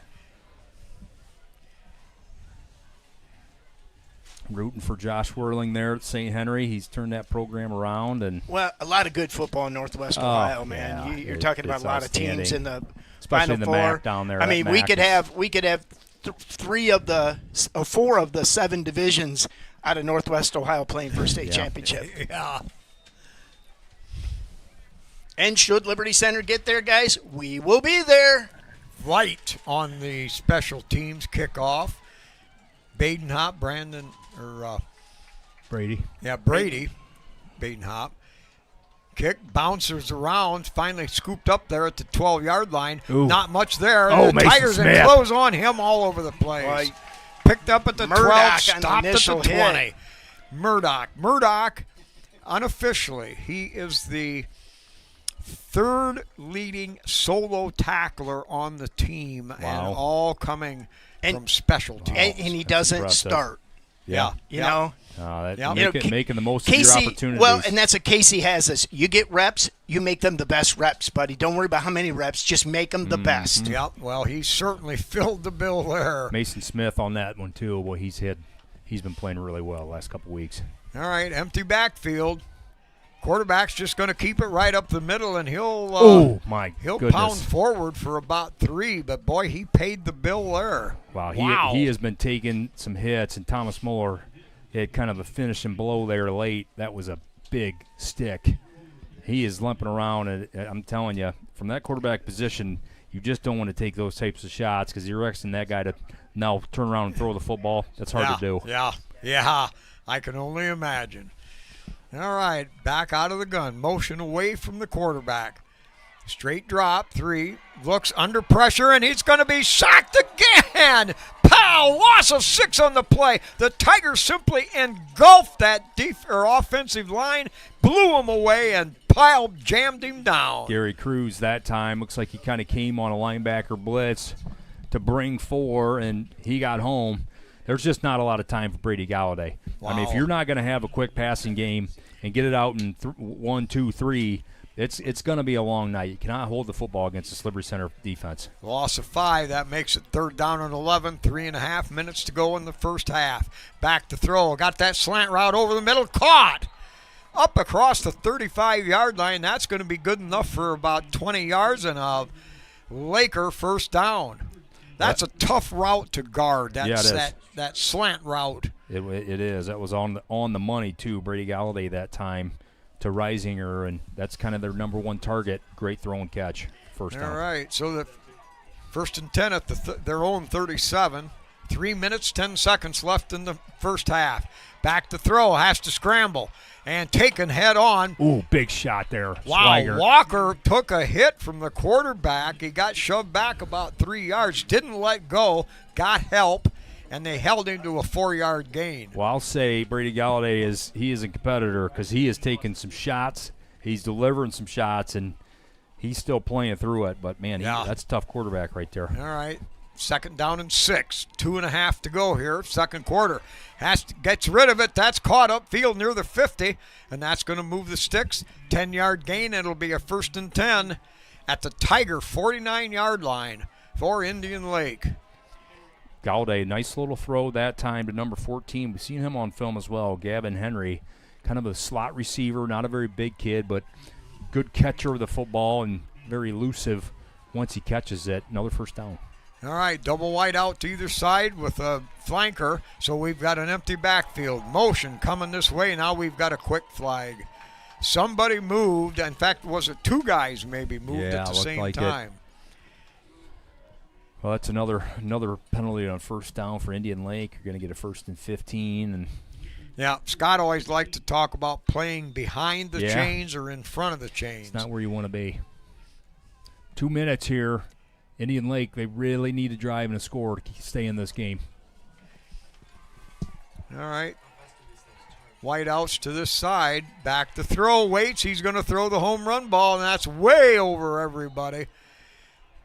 The receiver cut the route off, turned to the outside, and the ball was thrown like it was a fly route, so way overthrown, incomplete. That'll bring up second down. Yeah, Ethan Gray all over that one. Thomas kind of had the safety help over the top. And Spike, 28-3 here, 2 minutes left. Liberty can get a stop. I wouldn't be surprised to go 2-minute 0. Yeah. Try to get a field goal here before the half. Tigers with an extra defensive back in there. They're going to throw a little out route, caught down there inside the 45-yard line. That'll be a gain of about 8 on the play, and that'll bring up third down and about 4 to go. Ball resting at the 43 of Liberty Center. 1:45 and clock running. Single setback now. Quarterback drops. Looks, waits, Max Walker. And sacked again in the backfield. Loss of 6 yards. Saccarino. Was that Spangler? I think that was Spangler that time. My apologies. Hunter Spangler with his second sack from the defensive end position. Boy, he's getting incredible pressure from that outside, and boy, he's having a heck of a game. Hunter Spangler. Liberty Center takes a timeout here. Well, I think that's what you're going to see. You got 1:30 here. You're going to have a 4th and 10. I'm guessing Indian Lake's going to go, and you guys still 2 timeouts. I think Liberty Center's going to try to go down and get some points here, and see if you can get a running clock in the second half. Yeah, we'll get the ball the second half too. That's right. I believe. That's so. right. Hey, again, games we're following. Wheelersburg just scored, so 10-7. Wow. Wheelersburg over Cardinal Mooney, and it's coming down to about 3 minutes in the second quarter. So a battle in that one. We'll try to stay up on the other area games.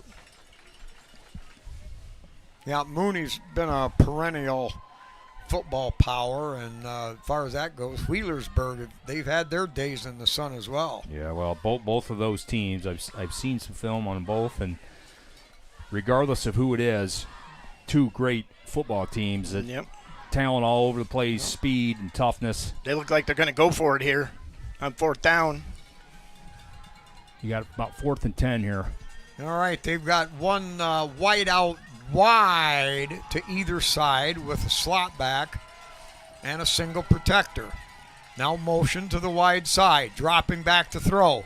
Looks, has a man over the middle. That's going to be caught, and that'll be a first down for Indian Lake down inside the 40-yard line. Well, there's that slant again, Spike. That inside guy kind of clears out the safety, and he kind of runs that in. And against the cover 3, that's a tough guard that time. Safety's vacated.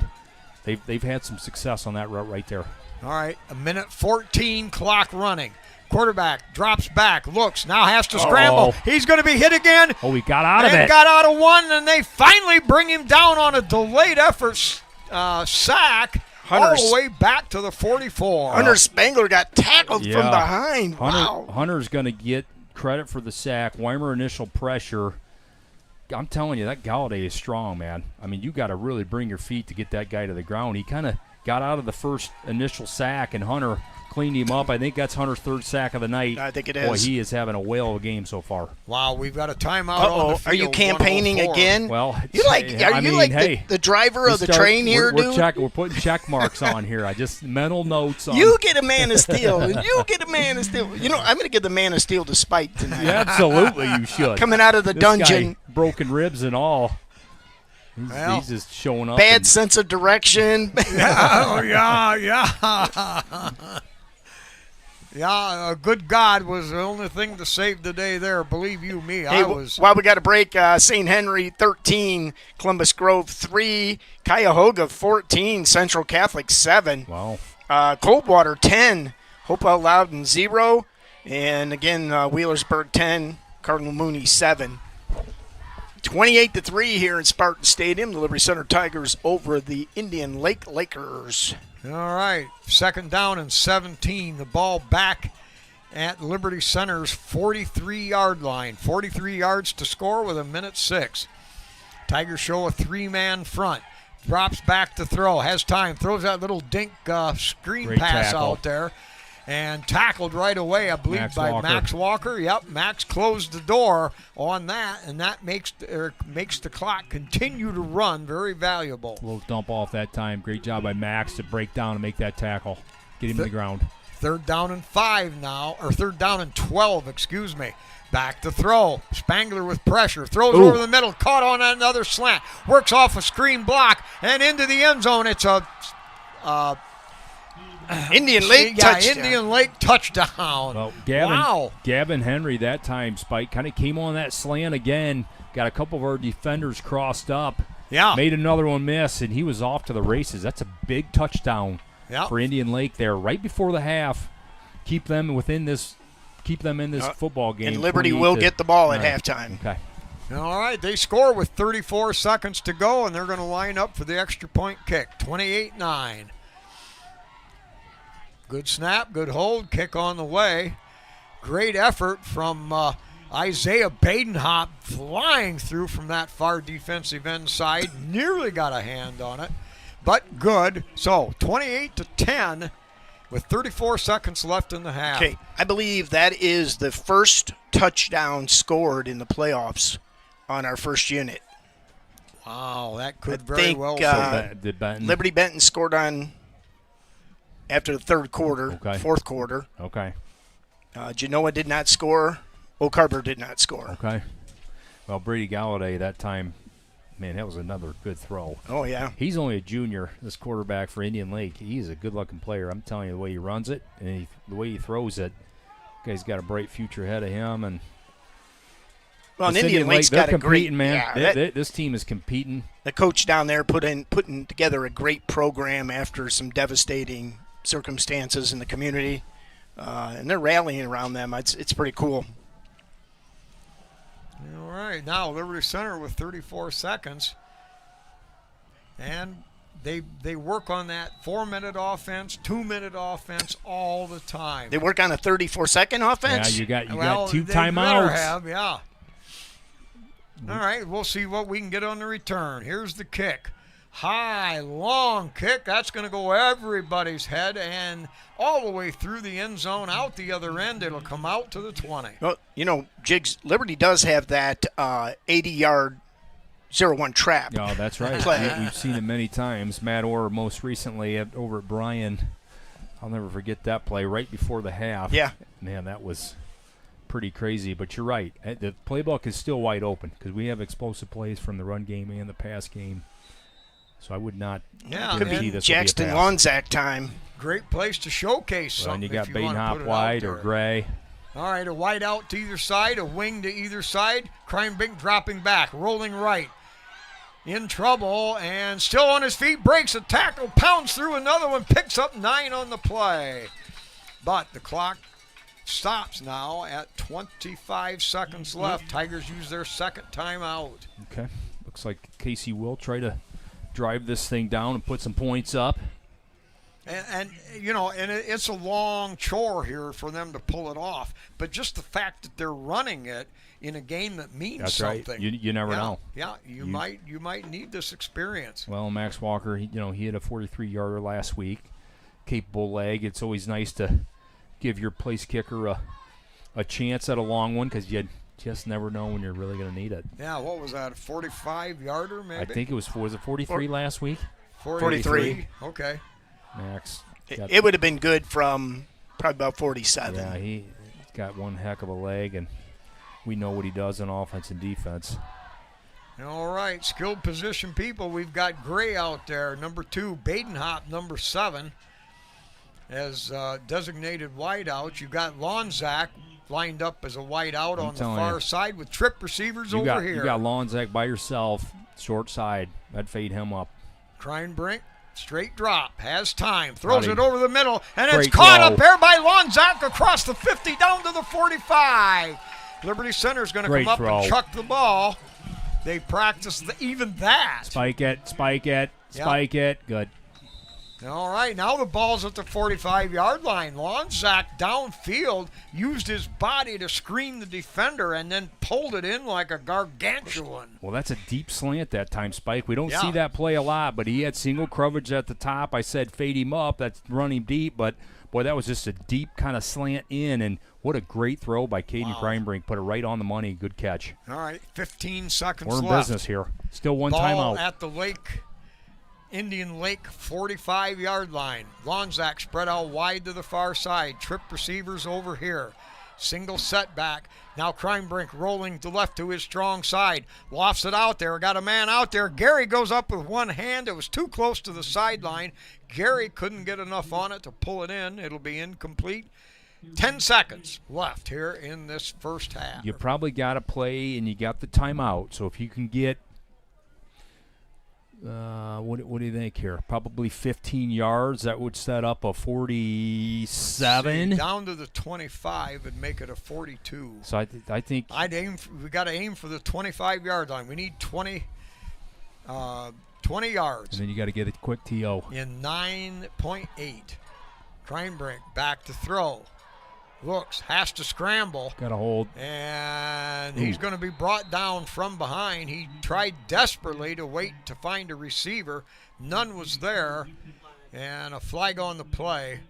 And I believe you guys alluded to the point is probably against Liberty from where it was thrown. Yeah, that'll probably do it. Probably just go to the half now with 2.8 seconds and getting moved back 10 yards on that holding call. Caden kind of got tackled awkwardly there. I was kind of holding my breath, hoping it wasn't an ankle or knee, but that kind of looked a little awkward, but he's okay.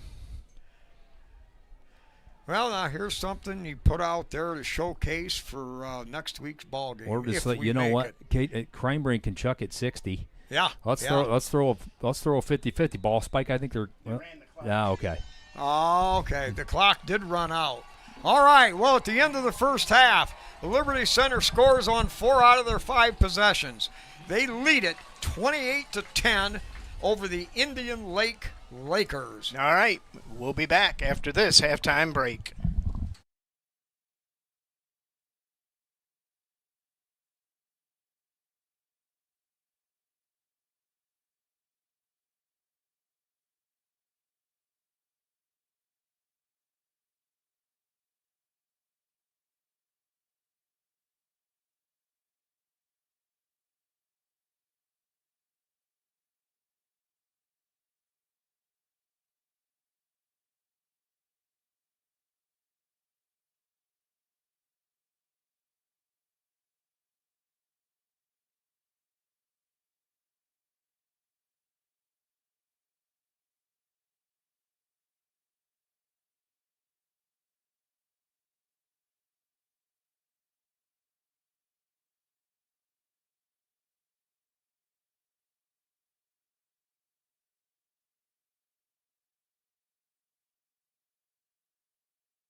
Onto the U.S. charts for the first time.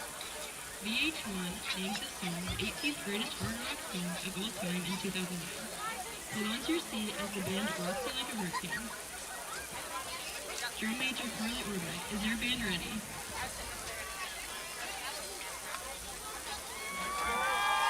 Ladies and gentlemen, the Tiger Marching Band.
Best performance features our majorettes as they whirl and twirl, so keep your doctor on standby. Speaking of doctors, this hit was named after Dr. Max Jacobson's Secret Service nickname.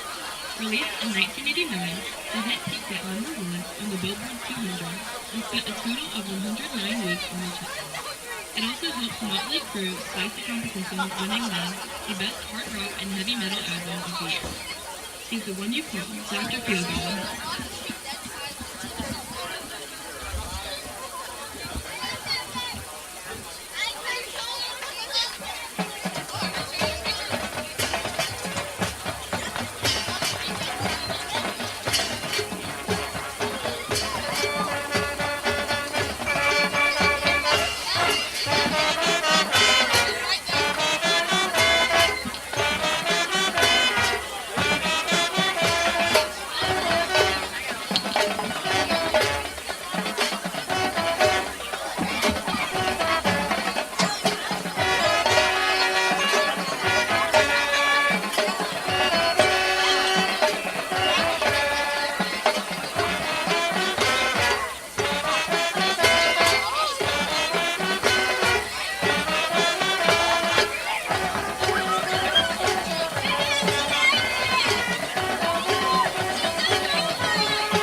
Our next hit was released in 1986 and gave this band their first number 1 hit and is ranked among the 500 greatest bands of all time by Rolling Stone.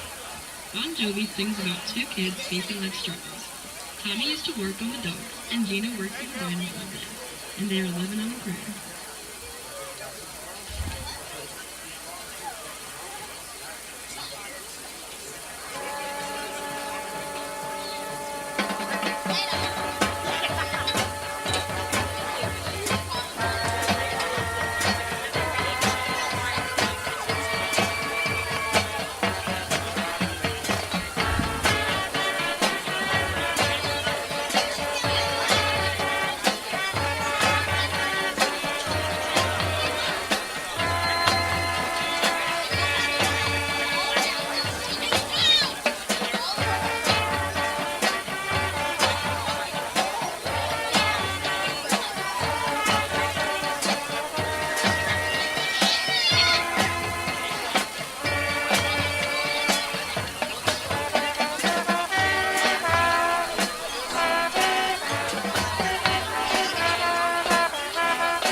All right, we're back here. Lima Spartan Stadium, the Liberty Center Tigers lead the Lewistown Indian Lakers 28-10 here in Jigs. So let's talk about some stats in this first half. For Indian Lake, in that first half, 9 of 16 in passing for 135 and a touchdown. Rushing, they had a 55 total yards for 184 total first half yardage, and kind of leading the way there. Brady Galladay from the quarterback position. He had a pretty good first half there. No turnovers. That's the key. No turnovers. You can't give Liberty Center short fields because they turn it into points so often. No turnovers for Indian Lake. Got 10 points up on the board. Well, they did have a fumble, but they recovered. They did. That's right. Caden Kreinbrink for Liberty Center in the first half, 7 of 9 for 121 yards and 2 touchdowns. Receiving, Gray, 2 catches for 39 yards. A spectacular touchdown in the corner. Left hand, one-handed grab. Ethan Gray. Play it back. Outstanding play for Ethan Gray. Thomas Muller, 1 catch, 14 yards and a touchdown. Lonzak, 1 catch for 26 yards. Garrison Cruz, 3 catches for 42 yards. Rushing for Liberty Center, Thomas Muller, 6 carries for 29 yards. Garrison Cruz, 4 for 59. Muller with 1 touchdown. Cruz, 4 for 59 yards. Barrett, 2 for 19 and a touchdown. On defense for Liberty Center, Ethan Gray, 5 tackles. Max Walker with 8 tackles. Hunter Spangler with 4 tackles and a sack. I thought he had 2 or 3 sacks. Stats got him for 1. Cifuentes also with a sack. Weimer, 2 sacks. Lonzak with a sack. For that is a total of 5 sacks in that first half. Liberty Center getting really good pressure there late on Galladay, making it very uncomfortable for him. I'm honestly, Spike, kind of shocked Indian Lake didn't turn the football over. Right. For all the pressure that they were putting on the quarterback and some of those windows he was throwing in, I was kind of surprised by that. Well, we're seeing a very talented quarterback. He's big, husky, strong, but he's talented. He can move, he can maneuver. This guy is the real deal. I think he's the most talented we've seen this year. Well, that may be arguable. I don't know. Connor Barbara was. Barbara had more speed, but he wasn't as durable. That's right. I think maybe that's a good word for this quarterback. He's thick. He throws it better. He throws a good ball. He can run the ball. He's tough to tackle. You don't square up on him, he's not going to go down. No, he has really taken some licks tonight. He's limping around out there and still standing in the pocket, delivering throws. So I think a big point for Indian Lake is not turning the football over. That is the key. If you want to stay in the game against Liberty Center, you cannot turn the football over. You got to make them drive the football, extend drives, and you got to try to possess the football on offense to try to run some clock. Indian Lake has done that. They've had a couple good drives.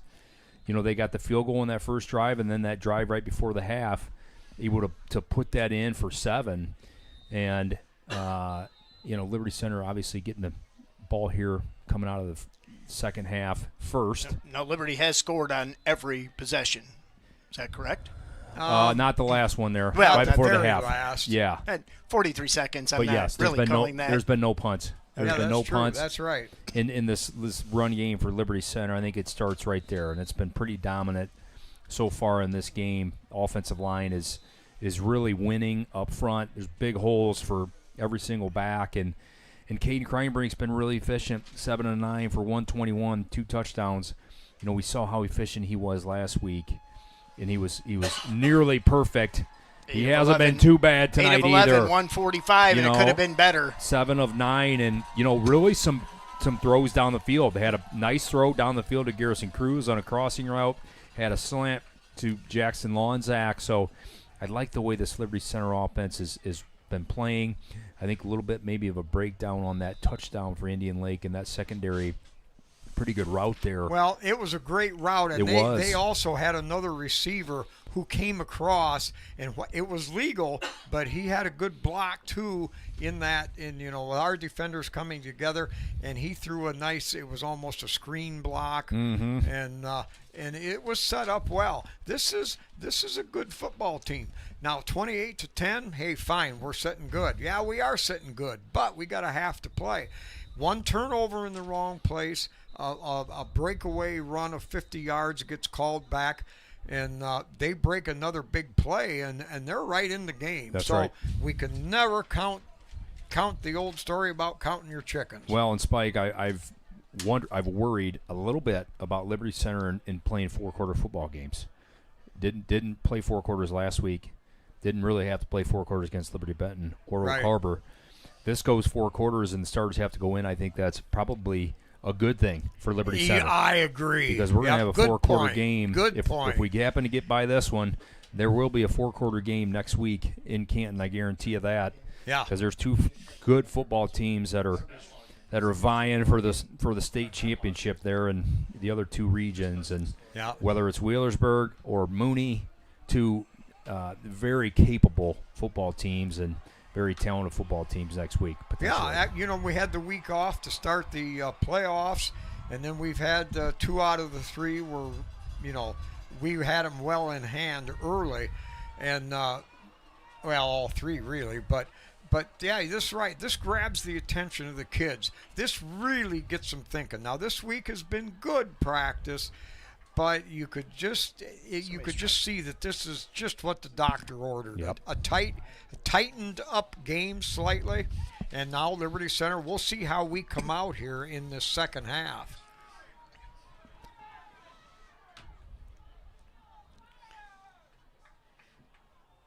Yep, and we mentioned it earlier, but what a great crowd. Capacity. I love it. Filled up. This is something to look down below and see.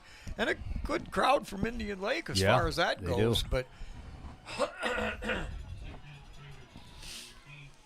But all you fans from across the country, all over the place, a few of them hiding out with the Aborigines and the Canadians and the New Zealands and all these other England and 6,877 of yins all out there. Love that. I have to say yins. Yins. Yins because I'm from Pittsburgh area. Yins. Yep, and it's all radio style, if you will. All right, so the Liberty Center Tigers will receive. Here's the opening kickoff, half number 2. Low line drive, bounces around, down in the corner. And it's finally picked up there by Old Crew. Old Crew makes a move on a kid. Now makes another spin cut. Gets away from 2 tacklers. Now cuts to the outside, and he turns a bounding ball return into one of 22 yards, and Liberty Center will get the ball out. Nothing spectacular, but we're on the 25-yard line as opposed to maybe the 10. You're right, Spike. That started as trouble. That ball was all over the place. JT had a hard time kind of grabbing it. And once he did, he was dead to rights. 3 guys kind of had him hemmed in. He made a couple miss and got some really good yards back there. We almost had that ball inside the 15. Yeah. All right, Ethan Gray spread out wide to this side over here. Now the Tigers do their shift. Baxter Barrett, now the wing back on this side. Here's a give straight ahead to Gary. Gary breaks through one. Straight arm. Spins past another one. He's got a blocker there with Gray. Heading down the sideline at the 30, the 20. You can forget about this at the 3-2-1. Tiger touchdown. Woo! Gary Cruz. Wow. Welcome to it in the second half. Straight dive play, 1 hole. And he was touched maybe a little, and then he got a stiff arm, and that guy gets some wide open spaces. He's like a Brahma bull in the pasture. Look out, you can't take him down. Yeah, just a straight, good old-fashioned dive play from out of the 1934 playbook. You want to talk about a statement coming out of the second half, Spike? Wow. All right. Good snap, good hold by Crime Brink, kicked by Walker right down the heart of the plate. 35-10, Liberty Center opens this game. Man. That was actually the play they wanted with 43 seconds left. Yeah, there you go. They just wanted to redo that. That's right. Man, I'll tell you, that's a beautiful thing when you get a hole like that and Gary comes through. untouched, and you got safeties and corners on him. It's just a bad matchup with his ability to stiff arm and run through arm tackles. Ethan Gray with a great finishing block at the end there. You know, he kind of did the same thing. He got it in front of 21. He didn't want to clip him. He wanted to hit him on the side. He airplane blocked him. He airplaned him. You're right. Got right in the front and just basically said, you're not going to get him, and Gary didn't need a whole lot of help. Well, and, you know, one of the things that I noticed in just trying to watch the play while I'm running the clock here is the speed. I mean, he had DBs chasing him. Yeah. And they're speedsters chasing him, and he outran them. He is quite a player, Garrison Cruz. 5 carries for about 135 yards. What's that divide out to? That's some pretty high math right there. Oh, now they're going to do a little onside kick. They that got ball's it. rolling around. Oh! Still loose on the deck. Pounding around. Divers everywhere. That ball kept bounding around. It was like, what do you call that? Muddle huddle-like yes, thing? Like it a was. rugby scrum. I don't know that I've seen Liberty do that. They kind of huddled, came right out of it. Great kick by Max. That ball got kicked again. Somebody almost got on it. Then there was a scrum. Oh, man. Well, that caught me off guard. But what happens, I saw it in practice. It's like a muddle huddle. They're out milling around, and they haven't got to the line of scrimmage to kick off. Then they just charge a group of 11. Somebody kicks it, and then there they go. Great design. Great design that time. All right, good show. Good something to showcase. All right, so Indian Lake has the ball at their own 35-yard line. Back to throw. Slant over the middle. That worked in the first half. It works again. He's got running room and all the way down to the 40-yard line. That'll be a gain of about 22 yards. Yes. 1st and 10. Despite Gavin Henry, again, number 14 on that slant route. If you look at slants against the cover 3, you got your corners in the deep third on the outsides. You got your safety in the middle. A slant would be considered a beater to a cover 3, and they're getting some success on that route right there. That's another big one there, Indian Lake. All right, Indian Lake for the 1st and 10 at Liberty's 39. Back to throw. Here comes pressure. Now he breaks it straight up the middle, hit by Walker. It'll be a gain of about 5 on the play. Walker came back out of the pass route to make the tackle, but he had 5 open yards out of it. It nearly looked like a quarterback draw. The quarterback's limping again. Galladay, that was a good run again, but boy, you keep coming up and letting Max Walker stick you, and that's going to put some bruises on you, and he is not feeling well right now. Max Walker, trust me, goes around with a big smile, but don't read that one. All right, now out of the gun. 2-step drop, and we've got a flag. Stops the play immediately. There must have been 2 men moving, and that must stop the play. I'm not sure that was the designation, but it'll cost them 5, so they'll get Liberty's defense will get that 5 yards back on the scramble. Yes, Spike, that slant's been a good-looking play for Indian Lake. It's been there. They've hit that 3 times tonight and gotten good yardage on it. And that's good. Well, Liberty Center needs to see that. We'll see if they come back to it here. All right, double wide out to either side. 2-step drop. You got to get him again. He took off 14 again. That's 2 in a row. Is it the receiver that's moving early? Yeah. Okay. Boy, that's just killer. What is that, 4 times tonight? It is at least 4. Yeah, I mean, you're driving. You got 1st and 10, and you get – or is that 2 in a row? That's 2 in a row. Oh, it was 2nd and 5. I bet he's done it. 2 in a row, so now it's 2nd 15, basically. Yeah, but they've had a couple other of those same kind of penalty, at least 2 others. Killer. All right, so the end result, Indian Lake has the ball back at Liberty's 44. They need 15 yards on 2nd down. They'll throw a little swing pass out in the flats. That's not caught. Gray was coming on. Old Crew recovered. They were going to get coverage over there, but pass was too high. Little swing pass that time to Noah Shirk, and he's pretty sure-handed, and that's normally a play he'll make, and he had a little bit of space. Ethan Gray was kind of fighting off the block that time. I think he probably would have made the tackle, but could have been some positive yards for Indian Lake. All right, again, double wide out to either side. 9.5 minutes to go here in the 3rd quarter. Back to throw, under pressure. Now gets away, steps up in the pocket, fires it downfield. What a catch. And is that caught? Wow. Wow, that was blanket coverage on who's laying there, getting up. Ethan Gray. Ethan Gray. Gray can't protect it any better. No, that was outstanding. That's great coverage that time. Brady Reisinger kind of boxed him out a little bit.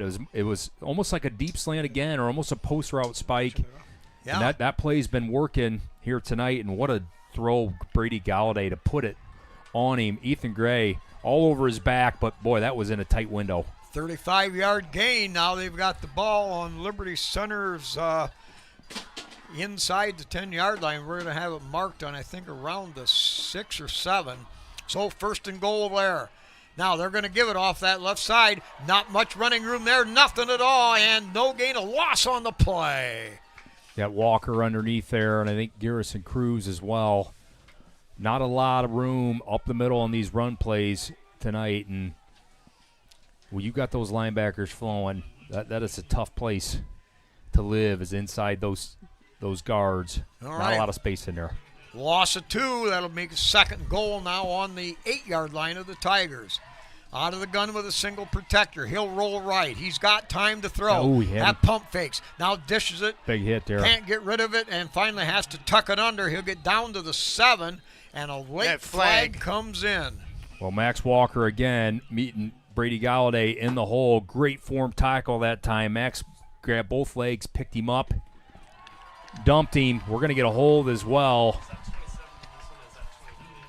We'll see if Liberty Center's defense can buckle up here and keep Indian Lake out of the end zone. You know, Indian Lakes had several penalties. Liberty Center is They have.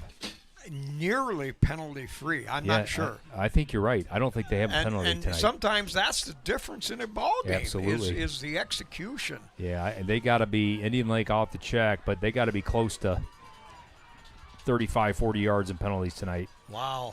Now it's second and goal, but the ball all the way back at the 18-yard line. Just under 8 minutes left here in the third quarter. 35-10 Liberty Center. Puts a man in motion to the wide side. Drops back to throw. Over the middle. Great job and there. That's tipped right at the line of scrimmage and Dippy. knocked down. Was that the dipster? Yep. Yeah. Wow. El Toto. So the dipster got pressure. He got the knockdown, and he hit the quarterback. That was quite a play from his nose tackle position to push that pocket. That's what Dippy's all about. That guy is concrete, cement, and earthworks. That guy tightens up the whole middle, and it forces everybody to go Yes, around, sir. and that just sets it up for the whole squad. Well, we're going to get a third and goal here, almost from the 18. All right, 7:40 left in the third quarter. Out of the gun, has time, throws it, caught on a quick in-cut slant, hard slant in at the 10. That'll bring up fourth and goal from the 10-yard line. Well, there goes that slant again. Brody Reisinger, they got that thing timed up pretty well. That's a nice pitch and catch again. Fourth and manageable here. 4th and 10, or basically 10 yards with a touchdown. See if Liberty Center get a stop. Yep. Ball officially on the 9-yard line, so fourth and goal there. Watch that quick slant again. 7 minutes left here in the third quarter, 35-10 Tigers. Got to be. Out of the gun. The snap. Here Drops comes. back There it is. one. Over the middle, slant again, and that time the Liberty Center Tigers had it defended. Oh, Caden boy. Sonnenberg came up from back, and he took that route away, and all of a sudden the quarterback We're going to get. threw it away. I think I think Max, it's going to be offsetting. All right, we got Max Walker and Kellen Weimer. Great pressure on the quarterback, made him rush that because he had the slant open. But then we got an off after the penalty flag here. I think they're going to offsetting 15-yarders. So technically, should be Liberty Center ball.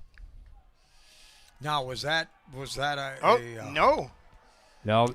After the play. Oh, it's after the play. After the play. Did the rush change his throw? It sure did. I was looking upfield. It sure did.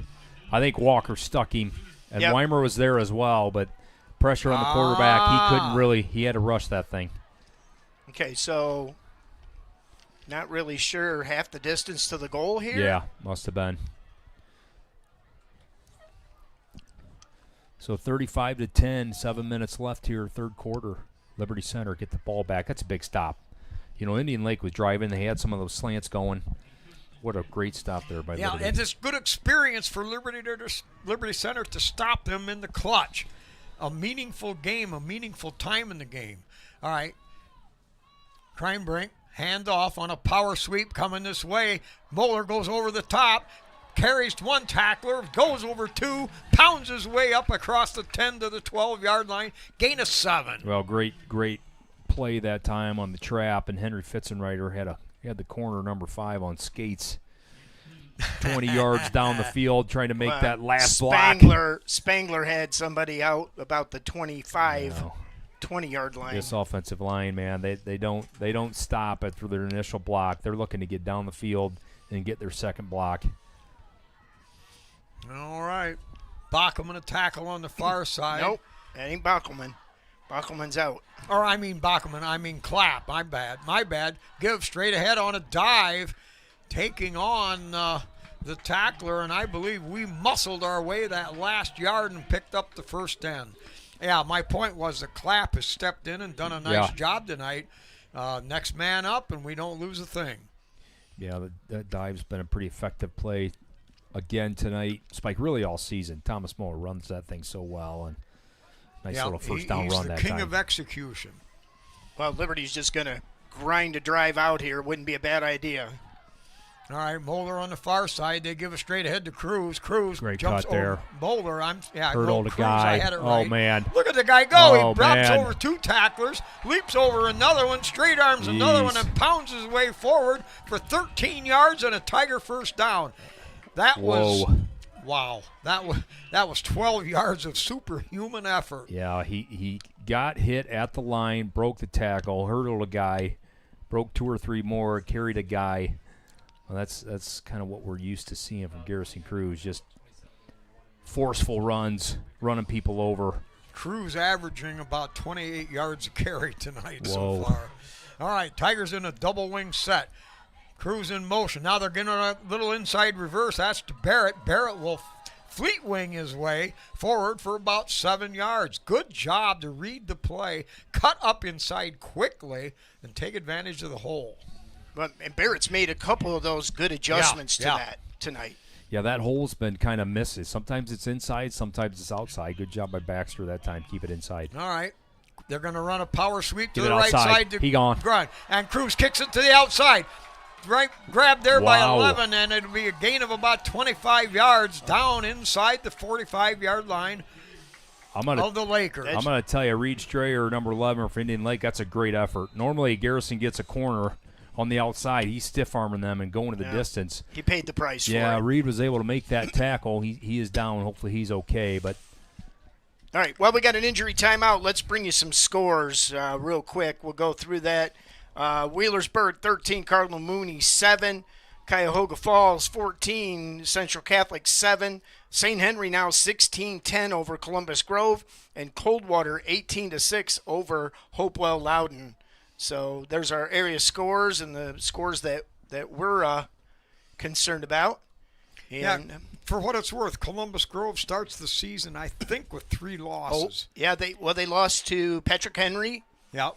They lost to Liberty Benton. Yeah. So at least and 2. Hopewell Loudon. Yeah, I think so. Wow, what a murderer's row. Yeah, and Columbus Grove is got a rich tradition down there, Spike. So Yeah. So all right, they get the injured Laker off the field. Okay, 4.5 minutes to go here, third quarter. Liberty Center driving. They've got a 35-10 lead, and they've got the ball on the 41-yard line of the Lakers.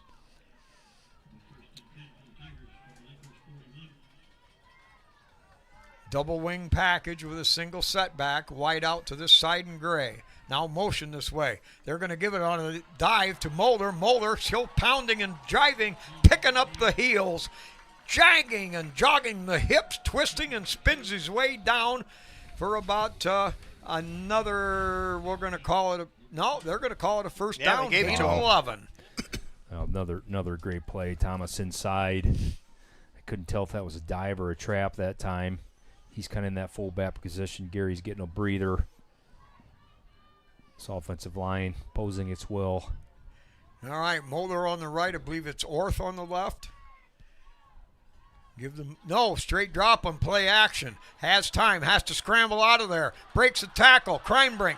Breaks another one, spins forward, and he'll get down to the 27-yard line. Gain of 4 on a good quarterback physical maneuvering, you might say. Continue to like Caden Kreinbrink, his decision-making that time.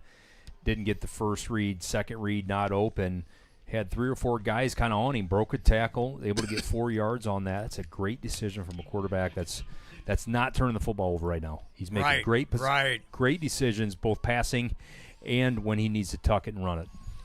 All right, Moeller on the left, Orth on the right in the backfield with a double wing package. Here's the pitch sweep coming up, cutting it up is Moeller. Moeller just past one and finally brought down from behind, down at the 15-yard line. Another chunk gain of 12 yards. Yeah. Tigers are chunking it tonight. Ooh, that little quick pitch that time, and Thomas had a big hole, and boy, he hit it quick. This offensive line is just having its way right now. Tigers come to the line of scrimmage quick, and it's going to be Kreinbrink on a keeper. That's a little showcase play for you. Normally that's like a 3rd and 1 or a 4th and 1. That was 1st and 10, and they went for the quarterback keep up the middle. Must have saw something up top. Or wait, or was that? They never moved the stick. Yeah, they haven't changed the down. They're saying first down here on the sticks. There he goes. Okay. All right, now give to Moeller. Moeller breaks one, slips past another one, and finally triple teamed and brought down inside the 10. That'll be a gain of 4 more. Liberty Center now looking at a 3rd and 3 with the ball on the 9-yard line. Now Gary Cruz returns to the lineup. Ethan Gray will check back in with the play. Checks in with Kreinbrink. Clock moving fast now. 1:45 left here in this 3rd quarter. Tigers with a double wing package, single setback, man in motion, jet sweep. Now, good caught, Baxter. Baxter get in there. Into the end zone. From 9 yards out, they ran that same jet sweep where he cuts it back up inside, and he weaved and bobbed and banged his way into the end zone. Tigers on top, 41-10. Boy, that was great vision that time by Baxter. It looks like that thing was supposed to go outside a little bit. There was just a mass of humanity. Nothing doing. He got the eyes back inside. Spike made the cut, and he was able to smell the end zone, get in there, Baxter, for his second one tonight. It stinks, but it's beautiful. All right, point after attempt. It's up, and it is good again, right down the heart of the plate, right down Main Street, and the Tigers up now 42-10 with a minute to go in period number 3. Spike, I kind of like what I'm seeing from Baxter here the last few weeks, and he's got good vision as well, kind of like Thomas, where he's anticipating that cutback a lot of times. Well, he's got the eyes back in. That was a great read that time. Cut that thing back inside and smell the end zone. We have a running clock here at Lima Senior Stadium. And I think that's something we've seen improvement with Baxter in the last 3-4 weeks. I think that is something that is really, it's coming about. He's really coming into his own. You can now. see the confidence, right? Yeah. He gets more carries. He's have some success. You're starting to see a little bit more of a confident player. And boy, it's I like what I'm seeing from that. When you can get that type of production from your 3rd running back, that is outstanding. Oh, yeah.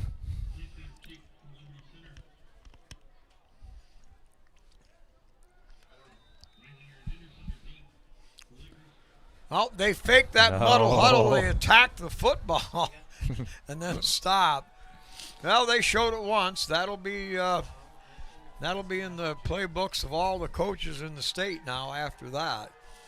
All right, here's Walker. Approaches. Low line drive is going to be grabbed at the 10-yard line. Return around the far side. Has a blocker in front, but the Tigers close fast. They hold him within the 25-yard line where Indian Lake will take over.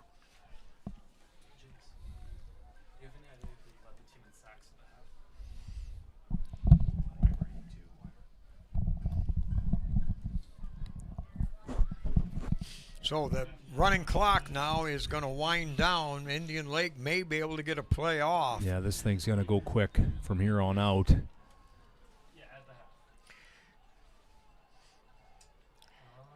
Okay, out of the gun.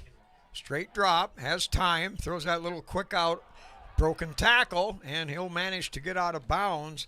But the clock stops, third quarter is ended, and Indian Lake will have the ball when we return just up across the 30-yard line, 42-10 Liberty Center. All right. Once again, we want to hear from our sponsors. And, folks, you know what? I know some of you are out there paying for this game, and God bless Spectrum and what they do. We will never say anything bad about them.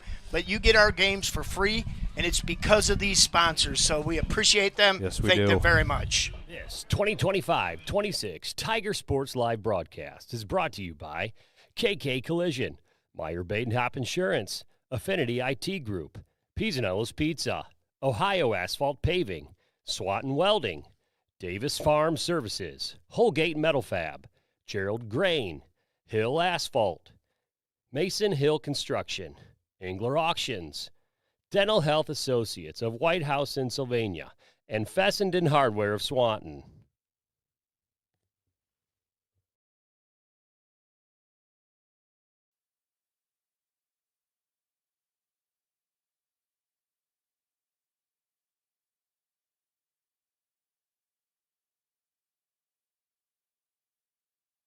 Here, quarter number 4, Liberty Center 42, Indian Lake Lakers 10, and we are under a running clock, folks, so this quarter should go fairly quick.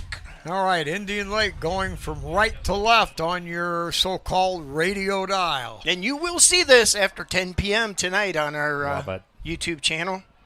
All right, empty backfield.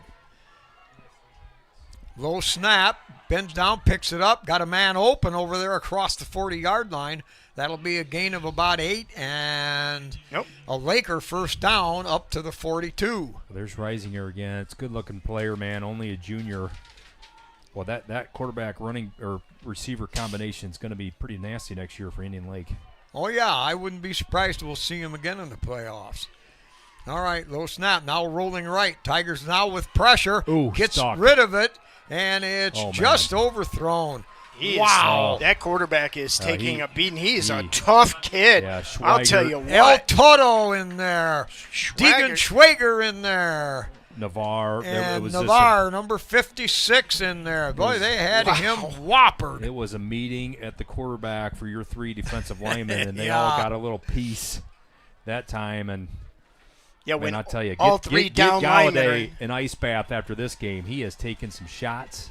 He's a tough kid. He has taken some shots. All right, Moeller standing back at the 45 is the deep safety. Quarterback has the snap, drops the throw. Great Gets that play route there, out of Isaac Orr. And what a job. That's timing. That is perfection on the defense. Isaac Orth, as a sniper, came down and laid the lumber to that guy. Just as the ball hit his hands, it would have been a completion. And I think Indian Lake might have another injured player. I think number 5 tried to get in there for the block on the line. It looked like a blitz. And Well, Reisinger's had so many of them hands catches tonight. That was a great job by Orth. Play through the hands from his sniper position. Great job. Double wide out now to either side. Straight drop. In trouble. Got him. In trouble. Sacarino! Spangler in there from his linebacker. Cifuentes underneath. Yeah, Schweigert Cifuentes. underneath. when Dippy's getting loose. Look when out. your 3 down linemen are constantly what did we say, Spike? Inviting the quarterback to Sunday school. Yeah. Well, the Dipster's starting to take Dippy over. is pumped. Yep. El Toro is turning it on. The scoreboard has malfunctioned I here. like Cole Spangler there as well coming in. I think that was his first rep from the linebacker position. And he got his nose in there on the quarterback, got a nice lick in. All right, we've got the clock stopped while the referees confer about Yeah, some, that clock should stay play. running. And it didn't. I left mine running, so mine's right. All right, back in punt formation from the 37. Gets off a wobbler. It's going to be grabbed there at the 30-yard line. Return straight ahead by Badenhop. Badenhop didn't back down. He just went ahead and took it right at the heart of the defense. returned it for about 11 yards, and the Tigers will take over there. And there's a Tiger. Up at the 43, I believe. That was a great job by Isaiah to catch it, get some good yards, but you always get the feeling he is one broken tackle away from taking that to the distance. That time he almost got that one too. Okay, I have to say already, stop texting me. We will have live audio of the state championship game. I promise you. I promise. Bringing it to the people. All right. Max Perry in there at quarterback. They give it to Braxton Light, and Braxton Light picks and turns his way forward up to midfield. That's a gain of 8. Nifty little run by Light. Now that's another. Picked his feet up and kept churning. And guess what I want for my birthday? A state championship trophy, buddy. Like that. Oh, yeah. That will be my birthday. December 6th, we'll be there in Canton. All right, Murdoch spread out wide to the far side. Tigers in the middle of the field, right at the 50-yard line. Here's the give on a power sweep to the outside. Jackson, he's got some speed. Yeah, Tyler Jackson breaks one. Ooh, face mask. And he'll be brought down at the 40. They're going to get. They got a late one, too. They got a. Late one on 21. Yeah. I think we got a hold. I think we got a. And then there's going to be a personal inside. Foul on Indian A little Lake. frustration here. Hey, but give credit to Indian Lake. What a great year they had. They battled North Union twice. They beat them twice, and beat a team twice is tough. Yeah. And you know what? This offense showed me some things tonight from Indian Lake. I thought they would really struggle moving the football to to the tune of nothing. They picked up the flag back. Oh no, they did. Okay. So this offense is. Okay. Is prime. They got a lot of players back. This is a team you could see. I'm sorry, you won't be able to see this till you watch the video, but there was 2 penalties, and they marked them both off. Oh, it was interesting. That's rare. He went 10 yards, and then he came back 10 yards. Okay. Nice. So one was dead ball. All right, so Levi what happens? Liberty has a 1st and 10 at the Laker 45. Give off the right side, and the Lakers close fast. It'll be maybe a yard or 2 pickup. Drew Silvas that time. Levi Howe Drew in Silvas. At quarterback. What a great block. 51 for Liberty Center. Trey Flory. Okay, stay with us for the conclusion of the game. The Swanton Welding Man of Steel post-game show. All right, give to the first back through. That's Yeah. Jakeway. Jakeway breaks one and pounds forward for 11 yards. The Tigers move the chains again. Just a simple handoff right up the middle. He followed the blocking, turned it into a 1st and 10. And Brody Jakeway, give that guy a little bit of seam. He Oh, knows yeah. what to do with it. Good-looking running back. The young sophomore. Dakota Zabo checks into the lineup as a wideout.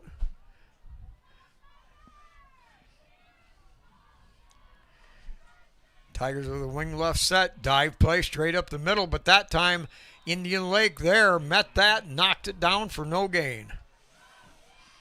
Guys, Clock running with 6 minutes to go with the running clock. what an achievement. These seniors now will be in 3 straight state championship games. Spike. Wow. Yeah, isn't that something? And a regional final.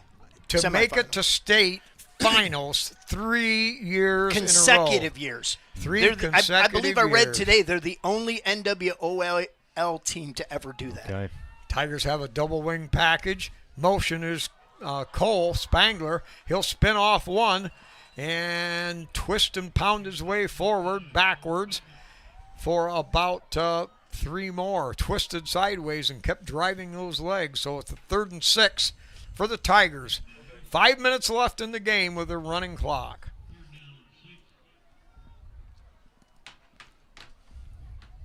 Adam Foster, who's seen a lot of action as a defensive back, now in there as a wideout to this side. Wing left package. Twin setbacks. Now play action, back to throw. Howe out there, and it's picked off. Coming up the sideline. Howe out there, and throws out an arm. He was going to the ground. He had to dig in, leap back, got an arm out there, and brought him down on a long arm tackle. Well, Reisinger, he was looking to go to that house on that. Great job by Howe to not give up on the play. stay in that and make that tackle, or he would have scored. Boy, I tell you what, I think we're going to the finals. I think you can take that thing to the. What do you say, Spike? Take that thing to the clerk. No, give your name to the clerk. To the clerk, Spike. Boom Boom was over here trying to cue yeah. him. Spike, do it. I knew it do was it. clerk. Give I your knew it name was to something. the clerk. Here we go. We're going back, boys. We are going back. That will be Saturday at 7:30 Under p.m. the lights. Let's do it. Let's do it. All right, so Indian Lake with one last gasp. Back to throw. Pressure coming on. Fires it upfield, and it's going to be over the head of the receiver on the sideline route at the 40. Incomplete. Clock still running. 3 minutes and 30 seconds left. Well, That's all that separates Liberty Center from a trip. Let's get some other quick scores. Hopewell Loudon now over Coldwater 20-18. Wow. Wheelersburg 16. Cardinal Mooney 7 late in the Whoa. fourth. St. Henry 13. Columbus Grove 10. And now Cuyahoga over Central Catholic 20-7 late. Okay. All right, back to throw again. He's going to throw all for the marbles. And that's, let's see. Adam Foster, great coverage Yep, that Foster, time. again, he's been a godsend this year, filling in when we've had injuries. He does. Still doing a good job. Great job from that corner And again, position. Stay with us for the Swanton Welding post-game show. We'll have the Man of Steel. We'll have the stats. I want to get the Gary Cruz. A lot of people want to know what his all-purpose yards were. We'll get those, and Caden Crimebrink and all the other Liberty Center Tigers. All right, 3rd and 10 from their own 45. Back to throw. Here comes pressure. Now slips, rolling out to the long side. Finds a man out there. That's going to come Caught back. At the It 40. doesn't matter. That's going to come back. Okay, there's a flag behind the line of scrimmage. Yeah. Barrett got tackled, I think. Okay, the clock continues to run. Now down to 2:10. Liberty Center on top, 42-10.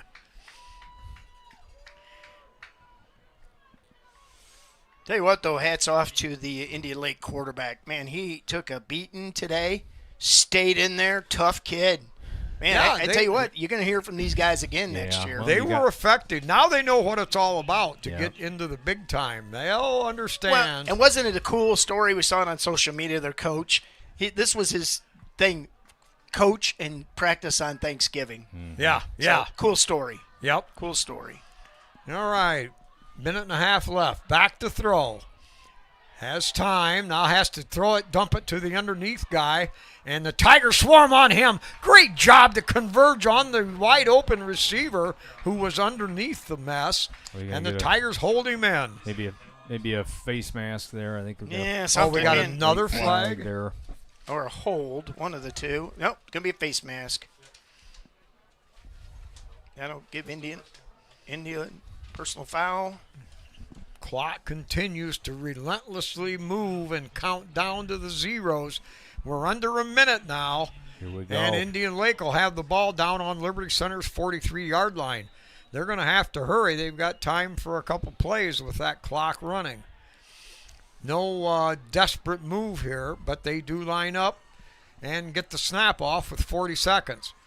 Back to throw. He's going to go for all the marbles down there into coverage, and the Tigers had him surrounded. How down there? Yeah. You know, I do like the fact that the Lakers have their first team in there. Let their seniors play it out. They've earned this. Yep. Yep. Also on the coverage was Ty Jackson. Yep. 20 seconds left. This will be the last play of the semifinals here in Division 5. Back to throw. Has time. Now has to roll left. Got pressure coming from behind. Makes him turn his ground. Now spins out of one. Unleashes it. All the way down to the end zone. Over his head. That's incomplete. Clock runs out. Liberty Center wins. Liberty Center wins. We're going to the state championship once again, folks. And this is going to be a sweet one to love. Wow. Well, Liberty Center, Spike, held on here at Indian Lake. Pretty dominant performance from your offensive line. Big holes in the run game. Pass game very efficient with Crimebrink and company. And this defense continues to squeeze people down and limit the big plays, holding Indian Lake to 10 points here. And You are correct. We're going back to state championship, and this team has gotten there twice, and we have been close. We have been close twice, and boy, I tell you what, they're hungry. Well, and let's see if we can't it get takes one next more week. has been their motto That's right. all year. All right, we're going to take a quick break here at Liberty Center with a big 42-10 win to head to the finals here from Lima Spartan Stadium. We're going to take a break and right back with our Swanton Welding post-game show and the Tiger Sports Live Man of Steel. So we'll be back right after this. This 2025-26 Tiger Sports Live broadcast is brought to you by KK Collision, Meyer Badenhop Insurance, Affinity IT Group, Pisanello's Pizza, Ohio Asphalt Paving, Swanton Welding, Davis Farm Services, Holgate Metal Fab, Gerald Grain, Hill Asphalt, Mason Hill Construction, Engler Auctions, Dental Health Associates of White House in Sylvania, and Fessenden Hardware of Swanton.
All right, we're back here from Lima Spartan Stadium, Liberty Center, on to the state championship here in Division 5 as they take down the Lewistown Indian Lake Lakers 42-10 on a big night for the Liberty Center's defensive squad and the big men up front. Jigs, what do we got for stats? Yeah, for Indian Lake rushing, they had 60 yards of rushing. Passing 228 yards for a total of 268 yards of offense. For Liberty Center, 7 of 9, Caden Kreinbrink, 121 yards for 2 touchdowns. In the first half only. Yes, that's right. He did not throw a ball in the second half. Ethan Gray, 2 catches for 31 yards and a touch. Thomas Muller, 1 for 14, a touchdown. Garrison Cruz, 4 for 42 and a touchdown. Rushing, Thomas Muller, 11 rushes, 66 yards, 1 touchdown. Garrison Cruz, 7 for 170. What's the math on that? And a touchdown. Wow. Baxter Barrett, 4 for 34, 2 touchdowns from that wing position. Liberty Center with 431 yards in a dominant offensive performance tonight. Liberty Center defensively, Ethan Gray, 7 tackles. Max Walker, 10 tackles. Garrison Cruz, 6 tackles and a sack. Also sacks, Monzak, 1. Spangler, 1. That's Cole Spangler. Navarre with 1 sack. Weimer, 2 sacks. Cifuentes, 2 sacks. And Hunter Spangler with 1 sack for a total of 9 sacks in this football game. Boy, I tell you, that front 7 was relentless on that quarterback here tonight, and this Liberty Center defense continues to bring the pressure on you. Wow, what an effort. What an effort. Okay, well, hey, just a quick update. Watching Wheelersburg 16, Cardinal Mooney 10. Wheelersburg has the ball with about 6 minutes left in that game. So we don't know who we'll be playing yet, but we'll be playing somebody. All right, guys, let's talk about, as part of our Swanton Welding post-game show, we award the Swanton Welding Man of Steel. And, you know, I get it Spike Whitman-ish. You get a Man of Steel. Yeah, and man, oh, man. And you know what? I'm being facetious, but I'm really not. Because you look at these games, there's 10 or 12 guys that you could pick out of a pile. Yep. So I'm going to throw out my 3. Okay. I'm going to throw out Ethan Gray. Great catch. Running routes. 7 tackles. 7 tackles. Yep. Basically shut down a very, very, very good Indian Lake passing game. I mean, they did get their yards, but I'll tell you what, it was very much a shut down, great defense. Oh, yeah. You know, and to have that many tackles also. So I think Ethan Gray is going to be one of my candidates. My other one, I think Hunter Spangler. I know he had 1 registered sack, but I'll tell you what, that defensive line, the front 3, just howdy doody, what are you doing Sunday? I'd like you to take you to church. Yeah. And their quarterback, I mean, wow, what a tough kid. 9 sacks, and he was hit probably another 10 times. Oh, yeah, at least. Yeah. Okay, so I'm going to go with Hunter Spangler. I'm going to go with Ethan Gray. But I'll tell you what, we could give it to everybody. And you know what? If somebody wants to donate about $500 to the cause, I'll just give everybody a darn shirt and get it over with. Well, I'll go next. I like Kellen Weimer's effort tonight. 2 sacks. He was pushing, the pocket from his defensive end position, and also, playing that left tackle spot. He is the anchor so often on a lot of those outside runs to the left side. He had a great night. Hunter Spangler, I mean, just pushing the pocket from that inside. I thought he had 2 or 3 sacks in the first half. We got him down for 1. He was relentless from his D-line position, and every snap starts with him on offense from that center position, and he dominates the line of scrimmage from that center position. I liked Ethan Gray. I mean, he's been making these acrobatic catches and been outstanding all year long from his corner spot. What a catch, one-handed grab to kind of go up. I think that was to go 28-3 at that point. Yep. That was a great catch, and he's been playing a great corner spot. The 21 he got loose a little bit tonight. He was a good player, sprinter, 6'2", we kind of held him under wraps. And man, I liked Ethan Gray's game tonight, and then Gary Cruz. I mean, 24 plus 24 yards a carry. Yeah. Whoa. I mean, he had 212 yards total offense with a touchdown, and he just does it in so many different ways. About Gary Cruz every week. That's right. We could. Spiker, who do you got? Well, I like the Kellen Weimer and Spangler early in the game.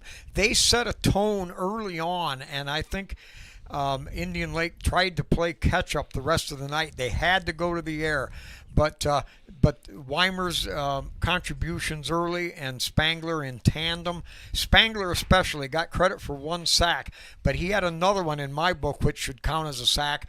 He did the outside pass rush, and the guy stepped up in the pocket, but Hunter was able to battle from behind so well. He overpowered his man, had enough quickness to catch the quarterback and nail him for a 1-yard gain. That's a sack in my book. So I liked Weimer and Spangler, and Gray, obviously another great game, and Gary. I mean, his middle name is Gary God Cruz. I mean, you could, like you said, give it to him every week. He's tough. So those are mine. All right. Well, I think I'm gonna make the call tonight, and I think he's had a solid season. I think he's been that pillar of steel that we like, that holds a lot of things up, and I think tonight's Man of Steel goes to Ethan Gray. Like it. All right, sounds good. All right, Spike, let's go home, pack it up, Let's baby. go, baby. We're headed to camp. Let's go to I tell state. you what, no matter how much it hurts, it feels good. We're going to the finals, state finals in Canton, Ohio, that beloved place. It's what a venue, what a ball game it's going to be. And Liberty Center, I'm telling you, this team has methodically and spiritually and intellectually, their guns are loaded. This team, I'm telling you, they are prepared to play. So anyway, with that note, it's Liberty Center coming on out on top in the state Final Four, 42-10. Over Indian Lake, and the Tigers with that are moving on. So everybody, you can better believe it's good night in good Tiger sports. Tigers on the prowl, we can't be stopped.